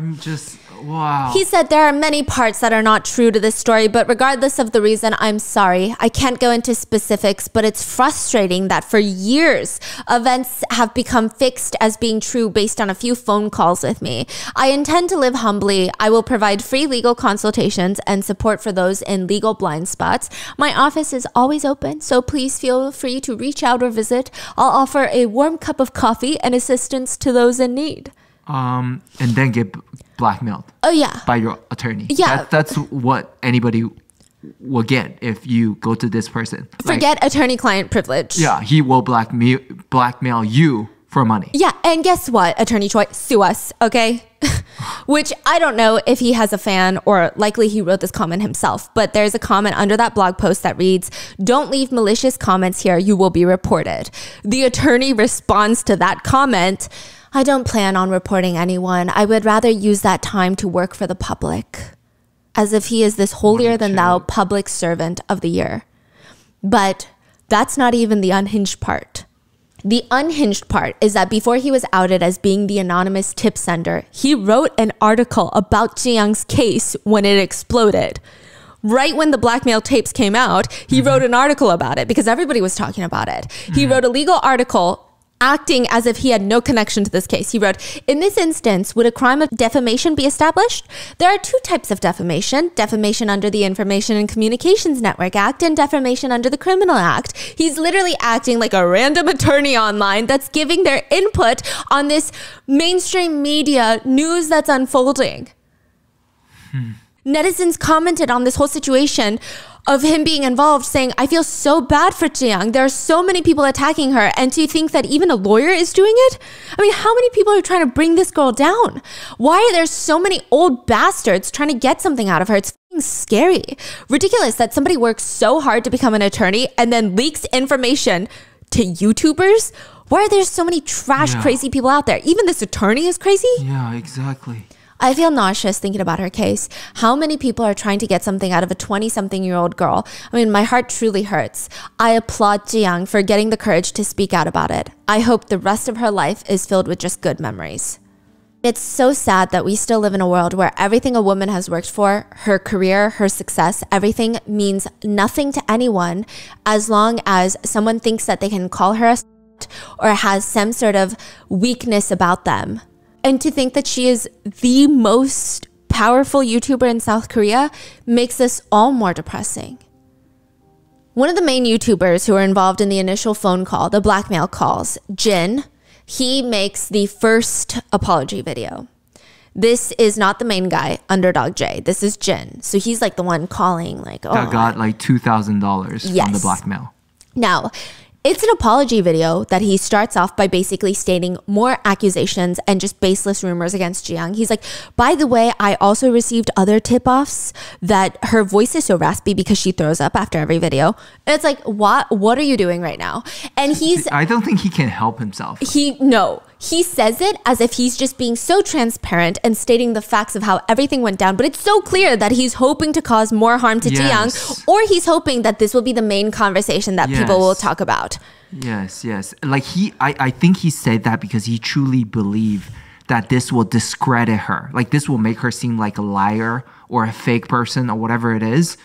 Like he does not feel sorry. He's still trying to find a way to wiggle his room out of this. And what makes it even more disgusting and vile is like this is not true, by the way. Like, she has multiple times had public doctor's checkups where she's like live streaming doctor's visits. They are testing her, and a lot of the doctors have even talked about very few people have conditions where they don't metabolize the food well, so they don't actually consume the calories. If that, it's like in and out type of vibe, right?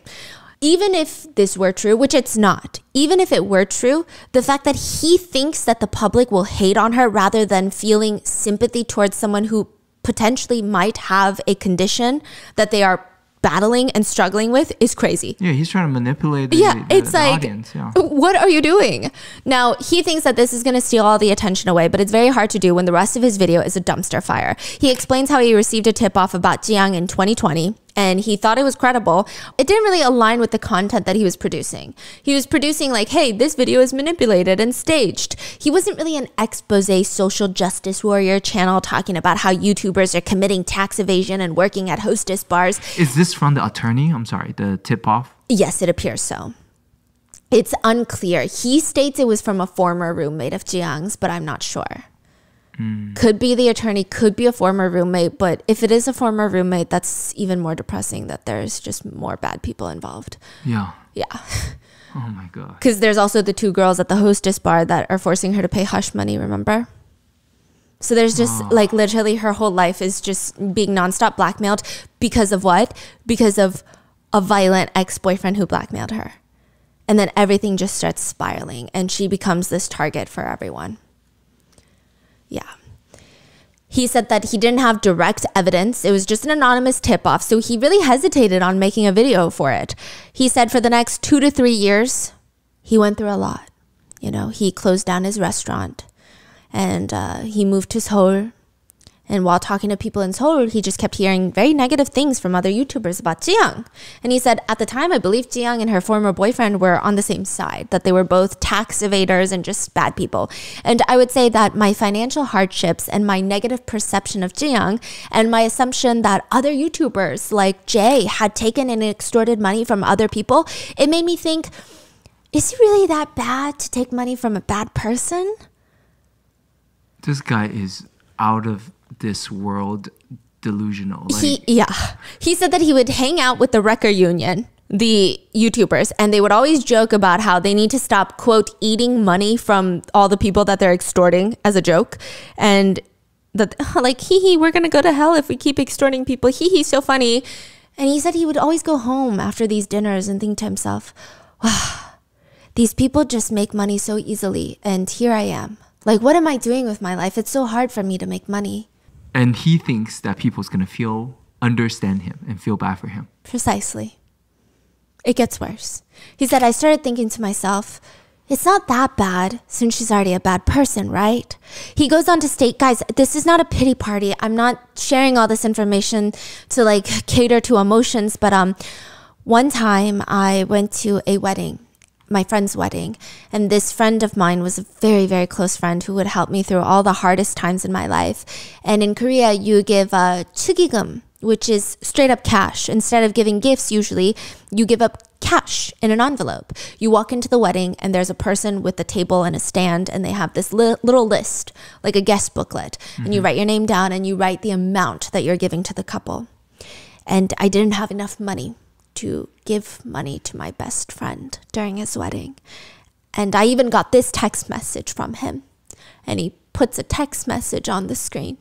And it's his friend saying, hey, China, like, did you forget to write your name down on the 축의금, like, guest list?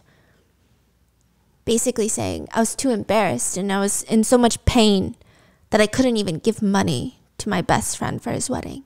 A friend who really helped me through everything. What? Yeah. How is that? How is that our problem? Also, what does that have to do with anything? But why do I feel like, okay, explain to your friend then. Or how about this?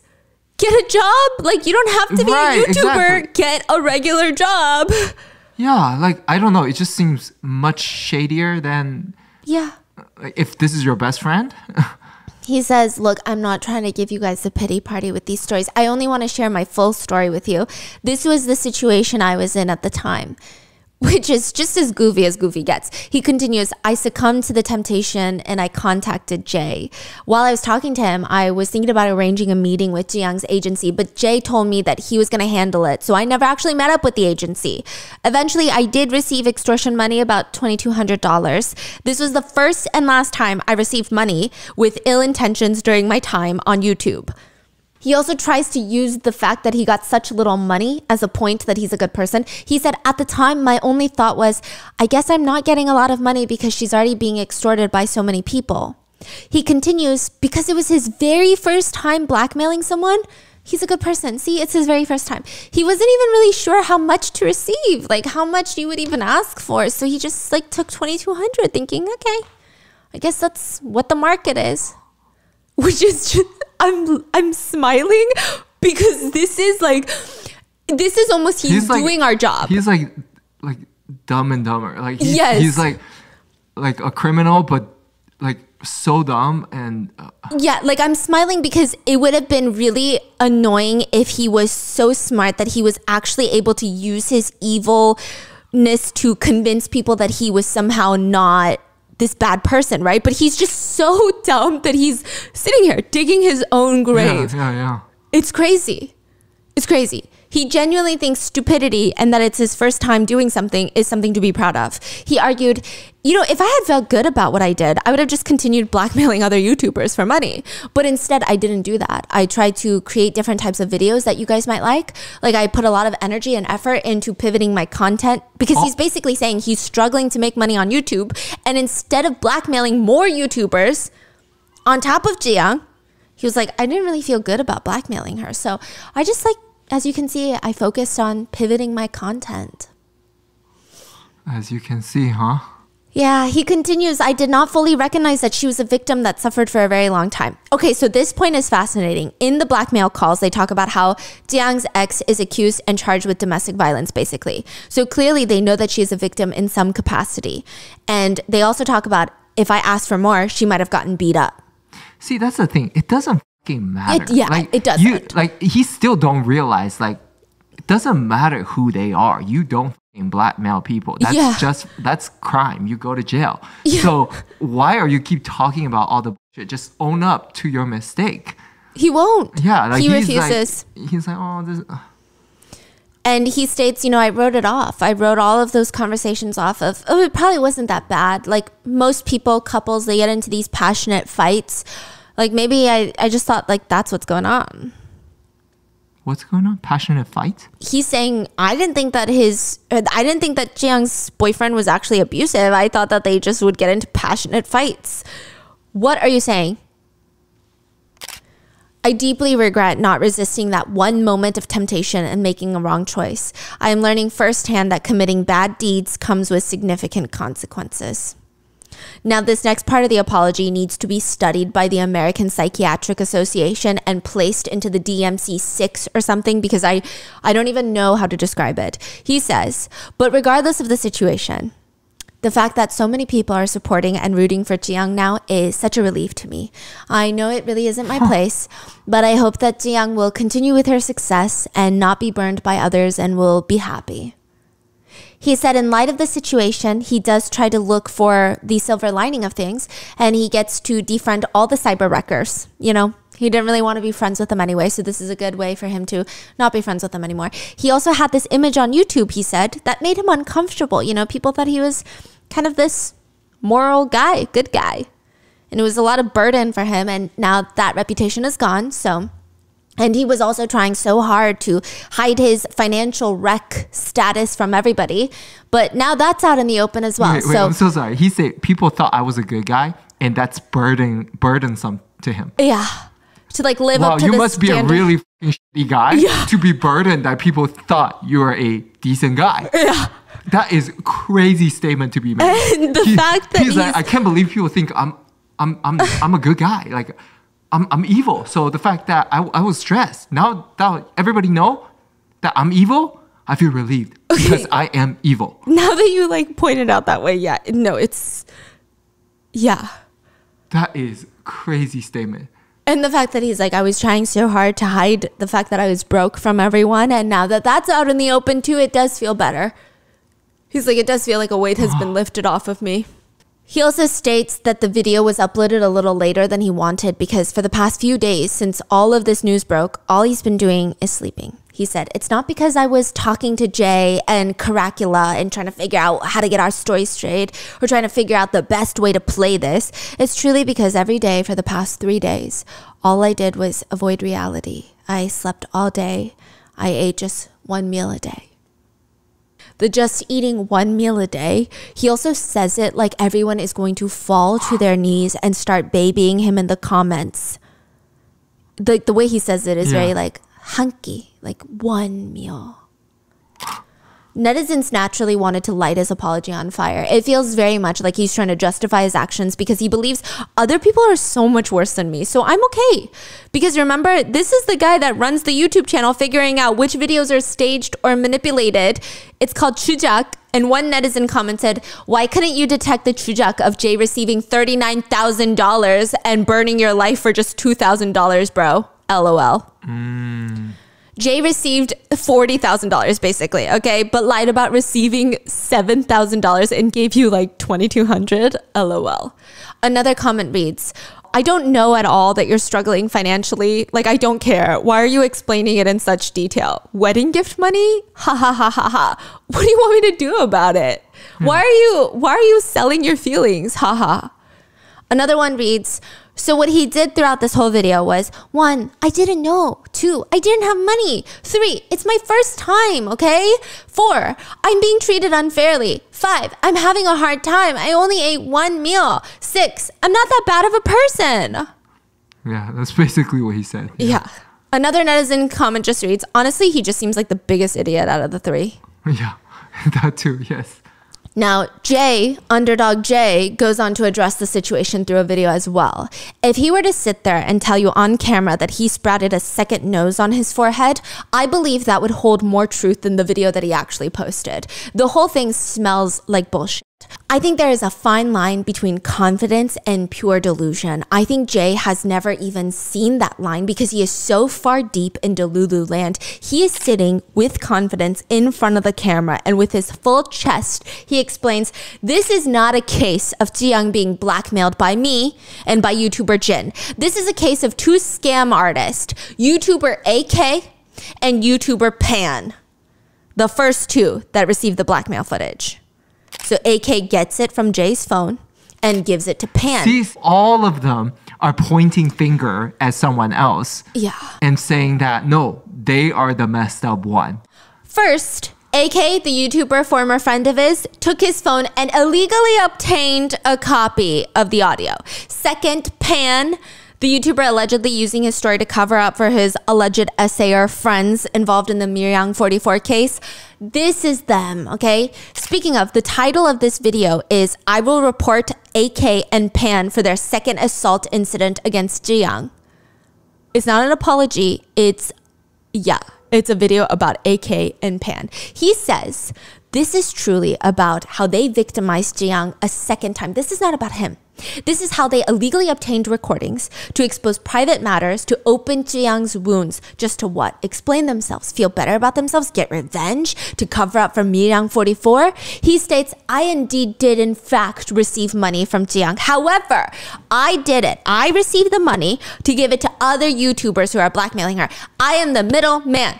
I was going to use $40,000 that she gave to me to give to YouTubers who were trying to make videos on her so that they could keep her past a secret. I was like a consultant. He said that on the phone call with Jin, the audio that was released, I had to pretend to be the bad guy in order for him to confess all of these things. I don't know what to say.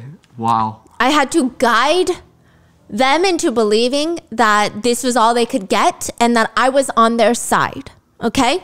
Does he think we're dumb? Yes, absolutely. Because he says it with his full chest for 20 minutes straight.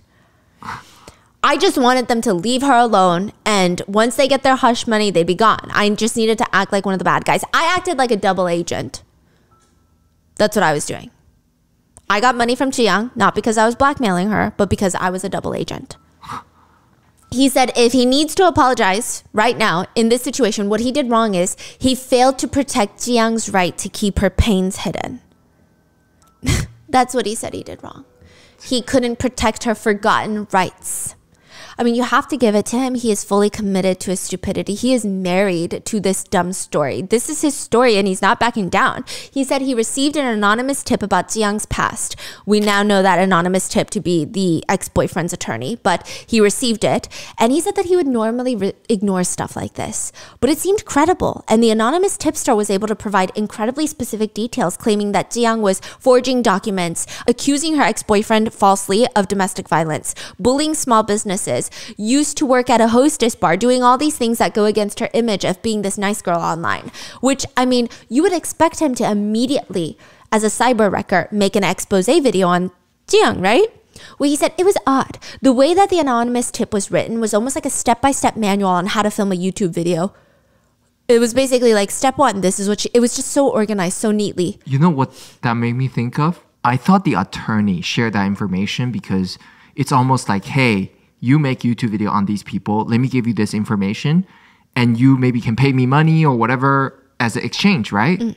But instead, he shared that information anonymously. Yeah. So he's not getting anything in return. Exactly. So it's the he's just trying to ruin her. Yeah. That's all. And then he's like, well, she didn't get ruined, so I might as well get some money out of it. I think that he is just very upset that a woman is doing better than him. Yeah. But look at why she's doing better than you. You are an ass attorney. He said it was like a step-by-step manual on how to get the most damage on Jiyoung in a YouTube video. Essentially, it felt very odd. It felt like a script was handed to him, basically. So not only that, but Jay's fellow YouTuber friends, other cyber wreckers, were calling him up, and they all had gotten similar emails from a leak, but they were about different crimes that Jiyoung had committed, quote, crimes, right? So all of them are getting information, and he reaches out to Jiyoung's agency to tell them, hey, these are so oddly specific. I think you got a mole on your team or something. Someone that works with you or used to work with you is out here sabotaging you. This is his story. This is fake, I think. Jiyoung and her agency asked him for help to find the identity of the anonymous tipster and to figure out all the YouTubers that are foaming at the mouths to incorrectly expose her on these things. And Jay's like, you know what? I will help you. I will take you on for, quote, risk consulting.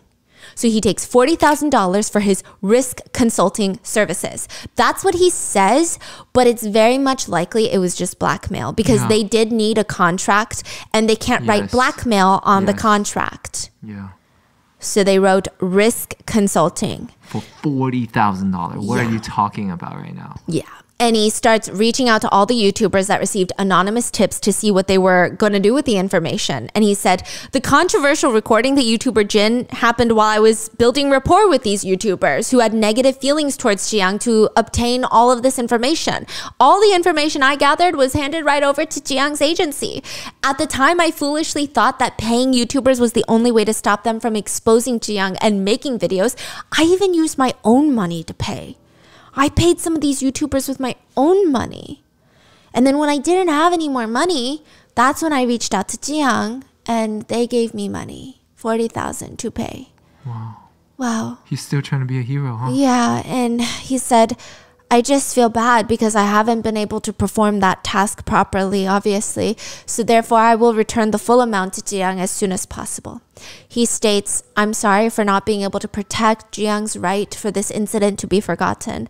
What I'm clearly stating is, I swear to the heavens that I have not done anything to be ashamed of, and I will do my best to stay by Jiyoung's side to protect her rights. Let me say this again. I have not received any money through shameful means, nor have I acted in a shameful way. Please just wait one day. Just as always, I will come out as the winner in the end.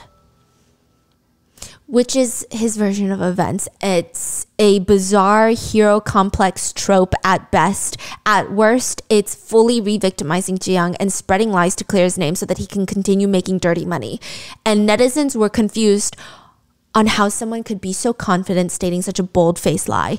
They commented, so in conclusion, he did not expose Jiyoung himself, but instead received $40,000 to help make sure nobody else exposed her. But because he was recording himself and gave his phone to his former friend AK, who along with Pan revealed the audio recordings, he accidentally appeared like the bad guy while everybody else caused Jiyoung secondary harm. This is just like the most coinky-dink, oopsie, I'm actually not the bad guy story. Am I getting this right? Yep, exactly. Yeah. He also posted pictures of the contract for risk consulting that he has with Jiyoung's agency, and a few netizens pointed out the contract date for him receiving money from Jiyoung to help her and her agency figure out who's spreading these malicious lies was February 27, 2023. The audio recording of him and Jin plotting to blackmail Jiyoung is February 20th, 2023.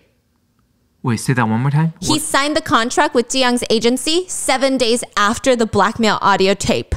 So he's like, no, I was pretending to be bad on the audio tape to build rapport. It's like, yeah.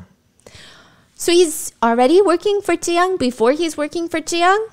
Because he said that it was only after talking to Jiyoung and finding out the truth, he felt like, oh, I'm on her side. I'm going to help her. But he hadn't talked to her yet. Yeah. So what does any of this mean? Netizens have commented on Jay's very fascinating brain and how it should be studied. They commented, it costs money to protect her painful, forgotten rights, eh? Is that why you blackmailed her?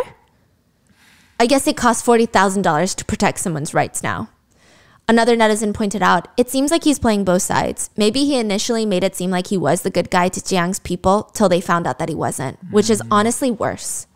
Right. So he might have not been like, hey, I'm blackmailing you. He might have told Jiyoung, like, I'm going to help you. Right. Which honestly is worse. Right. Yes. Oh my gosh. Yes, that makes sense. They say for Jay, it seems at best, if we say it as nicely as possible, he's basically running a racketeering scheme, forcing businesses to pay him a protection fee to operate. Yeah. Another netizen just said, a double agent? Please go see a therapist. But also, if Jay's story is true, why did Jiyoung and her attorneys file a complaint with the Seoul Central District's prosecutor's office against Jay, Jin, and the no longer anonymous tipster? Another thing that's very fascinating about Jay that people have pointed out is that none of this would have been known had Jay not recorded all of his calls with other YouTubers. But it turns out he was so deep in the business of blackmail and extortion that he recorded basically every phone call, just in case. He was so desperate to be able to blackmail them one day, to have leverage on them, that he was willing to record himself committing a crime. One netizen comments, if you're going to record yourself blackmailing someone, maybe learn how to take care of your phone a little bit better. And that's so fascinating because I'm assuming AK made a copy of Jay's phone, probably with blackmailing intent. Yeah. Right? Like, why the hell would you... You're digging for something to blackmail someone. So all of these people are just the shittiest of... The shittiest people. Yeah. Another one just said, I think Jay should be eradicated. We should just douse him with pesticides and get rid of him. Caracula broke his silence. This is the one that gave advice. He is like the more well-liked cyber wrecker. I wouldn't say he's like beloved. He's not like Jiyoung where most people like him, but he was a little bit more well-liked. He did have previous controversies, but you know, he was the one that gave advice that Jiyoung is the golden goose that lays the golden eggs. So maybe don't blackmail her. He broke his silence after the whole incident, and he posted a paragraph that reads, I had a fever in the morning and last night, so I took some medicine and fell into a deep sleep. I woke up this morning to 40 missed calls and my YouTube channel filled with hate comments, and I'm all over the news as if I'm a son of a bitch who took money under the table. I'm not sure if this is a dream or reality, but my head is in a daze this morning. I'm not sure if this is revenge for my coverage on another incident that I think Kim and Jay didn't like. But he writes, Jay and Kim, are you sure you can handle this war? Oh. It seems like he's mad at Kim because he's the one that exposed the audio. He's mad at Jay because they were supposed to be friends, but then he recorded the whole conversation. And that's the recording that was leaked in the first place. And he said, you guys want war? He writes, are you guys ready? You can handle this war? Are you sure? Because the person who has nothing to lose isn't as scary as the person with a lot to lose who's willing to lose it all. He posted a threat? I swear on my two sons that I've never received any dirty money. This is the only thing I'm proud of as a YouTuber. which is like the bar is so low. I'll be putting a pause on the scheduled content and quickly return with evidence proving my innocence. Please put your neutral helmets on, viewers, and wait for me. I'm not going to go down like this. For whose benefit? Then he posts a YouTube video stating that he is being slandered, accused of being a blackmailer. He says in the video that he did not receive a single cent from Jiyoung. He ends the video by sending a public request to Jiyoung and her legal team asking for help in resolving how unfair he feels the situation is. Netizens obviously do not like this. His request in and of itself is ridiculous. What do you mean you're sending a public request? Why should she do anything for you? Why should she give you the time of day? Why are you putting the responsibility on her? Yeah. Soon afterwards, Caracula has announced his retirement in a YouTube video. He said, after being active as a YouTuber for the past 5 years without rest, I am stepping down to convey my sincerity. All recent allegations are my fault. I foolishly responded by involving innocent kids out of fear after being accused of being a blackmailer overnight. If I had known about Jiyoung's heartbreaking past while talking on the phone with Jay, I wouldn't have spoken so lightly about, blackmail her, not blackmail her, even if it was a personal call. This was inconsiderate and wrong on my part. I have never conspired to threaten or take money. I really hope everyone believes me on this. He tries to explain one time that he took money and... Wait. I thought you said he never took money. He says it was not blackmail money, kind of. He said, okay, it's somewhat paraphrased for clarity, but he said that he was receiving money from a person known as Suit, who's currently in prison for fraud. He said in 2021, my channel was about cars, which is why my channel name is Caracula, car and Dracula combined. And it was not about social issues back then. I introduced Suit to another businessman, and the two of them were going to raise money for a new business, and they gave me $22,000 to provide media attention to their business. I used that money personally. What the? So you took money? Yeah. And you spent the money, you stole the money. Yeah. That's supposed to be for marketing, and you used it to do your own shop. Like, what? But he's justifying it by saying Suit's business turned out to be a scam, and he's now in prison. So that makes him innocent. Yes. Got it. Because, if they're bad people. Yeah, so that he didn't take the money. No. Okay. Yeah, that never happened. It's like 2 negatives equal a positive. Right, okay. Right? And he says A is also on trial for a crypto-related case, so, And he said, I wanted to hide all this, but I won't conceal my crimes anymore, and I will fully cooperate with the investigation. If I'm to be punished, I will accept it willingly, and I'm truly sorry. I have ruined myself and will for the rest of my life live in reflection and repentance.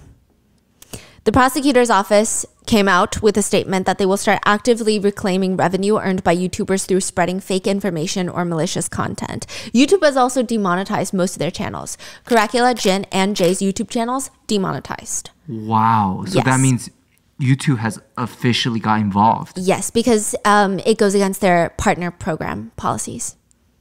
And you have to be a YouTube partner to monetize your videos. What part goes against?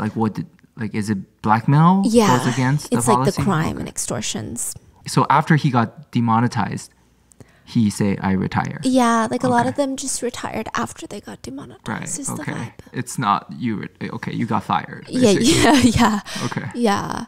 And the prosecutor's office is saying that they're going to be reclaiming revenue earned by YouTubers that spread fake information or malicious content, which on surface level sounds great because if they can reclaim some profits, maybe they can give it to the victims. Some netizens really supported it initially, but it's too good to be true, right? Other netizens are concerned. They comment, in other words, sure, this case, but think about all the other cases.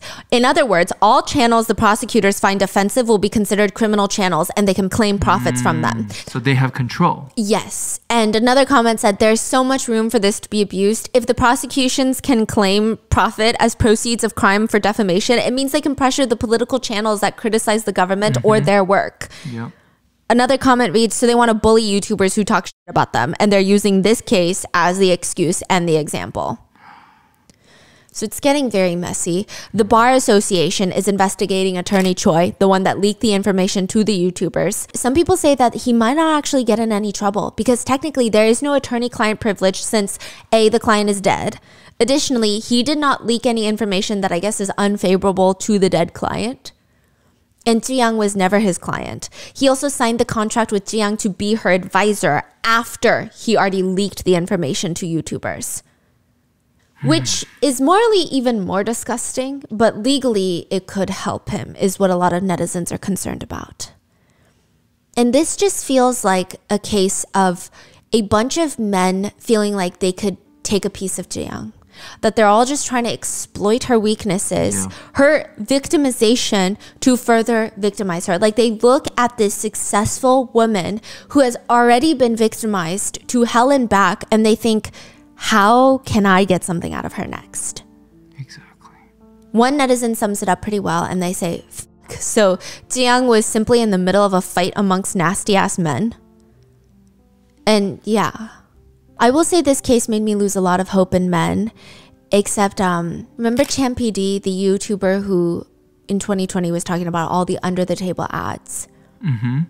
Well, the truth is Ji-young did do under the table ads at the time because her boyfriend had forced her to. Chan PD made that video where he exposed Ji-young of doing it. And after that video was released, Ji-young's ex-boyfriend called Chan PD in the middle of the night and stated that, yes, Ji-young did take those ads, but I'm going to kill her and I'm going to kill myself. And Chan PD is like, what are you talking about? And he's like, unless you can help me put an end to this, we're both going to die. Wow. Chan PD lies on camera after that. He posts an apology video where he says that his information was wrong. And Ji-young did not take under the table ads.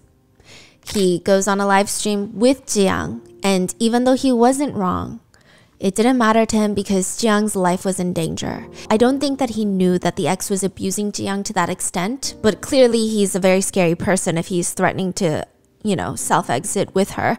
He just thought, I can't let her die. And so in that video where he apologizes to Ji-young, they're both sitting at the table and Ji-young is crying. She's very emotional and it makes him appear worse because a lot of the comments at the time said, look at everything he's putting her through. For what? Fake information? He just wanted to spread lies on women. And the truth is, Ji-young was so sorry that he was doing this for her and terrified that her boyfriend was going to kill her and emotional about the shitty situation that she was in, that she couldn't even look at him. And because you know when you're so guilty and you feel so bad someone is doing this for you and like basically ruining his career for her, she couldn't even look him in the eye. At one point, he bows to her, apologizing, and you see her almost shake her hands like this, like, no.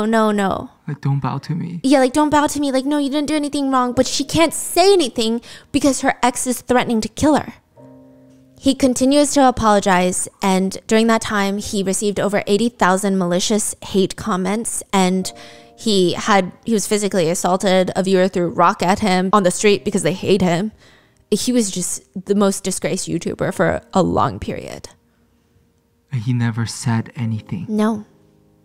And Ji-young was able to gain her career back after that because people actually rallied behind her. How? And this information was shared when? By another YouTuber who seems to have audio conversations between them. I don't know if a friend leaked it or something, but there's a phone conversation after all of this.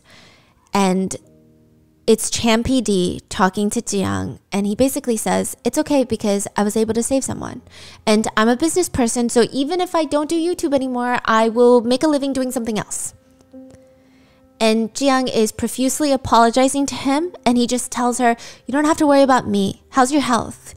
You don't have to feel guilty. It's a happy ending if you keep brightly doing your broadcast for the fans who have been waiting for you.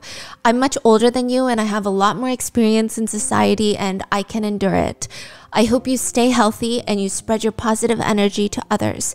Personally, as a fan, I would love to see you broadcast again soon. Because she keeps apologizing and he keeps reassuring her. If you keep worrying about me and thinking about the attacks on me, everything we've done becomes meaningless. Okay? That just makes it harder for both of us. Just take care of your health and stay mentally strong and don't pay attention to the trolls and haters. You have lots of good fans around you and fans who truly love you. You felt that a lot, right? This time you felt the fans' love. So stay strong, okay? I want you to do well, Ji-young. And rest well and make sure to eat properly, okay? Thankfully, he's getting a lot of love now. I don't think he's addressed the situation at all. He's just posting his little food review videos. And people are like, how can there be such horrendous people on the same platform as Jiyoung and Champidi? And Jiyoung's team, they seem like her protectors as well. They never really get the recognition because they're behind the camera, but it seems like they were the ones that gave her the strength to even get an attorney. And Jiyoung herself, she's a survivor. While all these other men involved, I mean, I don't know. I don't think that there are acceptable words in any language to describe what they are. To them, they see a woman's success and they can only think, how is that going to benefit me? How can I take that from her? How can I get a piece? Back in 2021, and this makes me even more upset, a netizen even suspected that something strange was happening with Jiyoung. In 2021, they wrote in an online forum, Jiyoung seems a bit naive. I don't know, something about her videos. It feels like a bear that is doing all the work while someone rich behind the scenes is making all the money. I mean, have the people that work for her and her channel, have they ever been revealed? Like her business? Who is their manager? Does she have some sort of agency? I don't know how else to put it. It just feels like she's doing all the work and someone else is profiting. Mm-hmm. The comments on that post in 2021 were flooded with disagreeers. They said, I actually think it's the opposite. I think it's her trying to be perceived as naive. Honestly, I think she seems more calculating to me. She's a bit more of a fox than a bear. I think she's really good at manipulating her viewers and making it appear that she's this innocent girl. But she's a crazy, clever, cunning businesswoman. She's very manipulative is the feeling, not naive. Another comments, I think the OP is more naive. She's not naive. Trust. She's making money. It's crazy how even when someone noticed something odd, the comments are not even giving the idea the time of day. They are so quick to say that a successful woman is manipulative, sneaky, cunning, and all these things, and that she's pretending and acting and she's pulling the wool over on her viewers' eyes. Yet maybe she's just a nice girl who really enjoys food. Okay, and maybe she's going through a lot behind the camera. One netizen comments, and this is after the abuse was made public.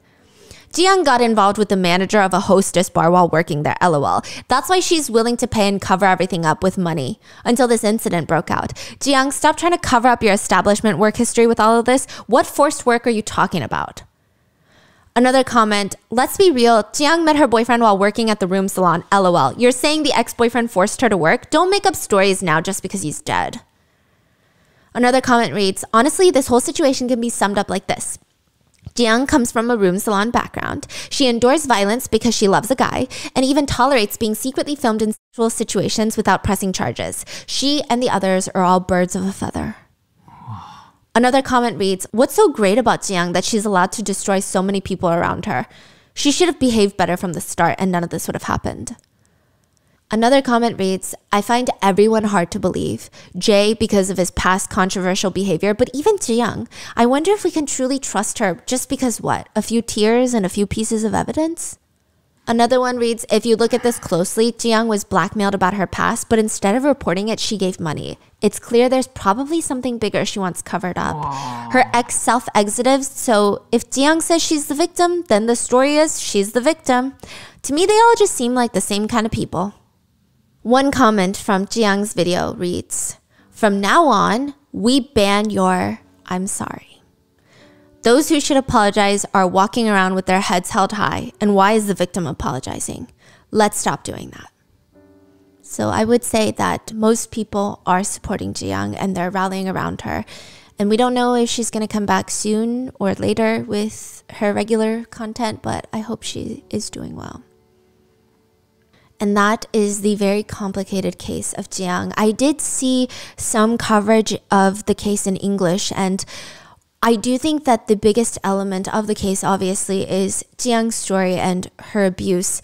But I think even the re-victimization of the blackmail and just the series of people, because her ex-boyfriend, I'm so sorry to say this, is dead. And I think that that can give closure so that he can no longer hurt more victims and victimize other people and continue to victimize Jiyoung. Whereas these YouTubers, they're very much around and they can victimize more people. Yes. They can continue doing these deeds. And I think that they have influence. People will listen. Yeah. And they have money, it seems. So I do think that that is something that needs to be talked about. It's not just her ex-boyfriend. It is a series of really bad people that took advantage of Jiyoung. What are your thoughts on this case? Did you know that it went this deep and this dark? Let me know in the comments. I'm sorry if it got a little bit confusing, and stay safe. I will see you in the next one.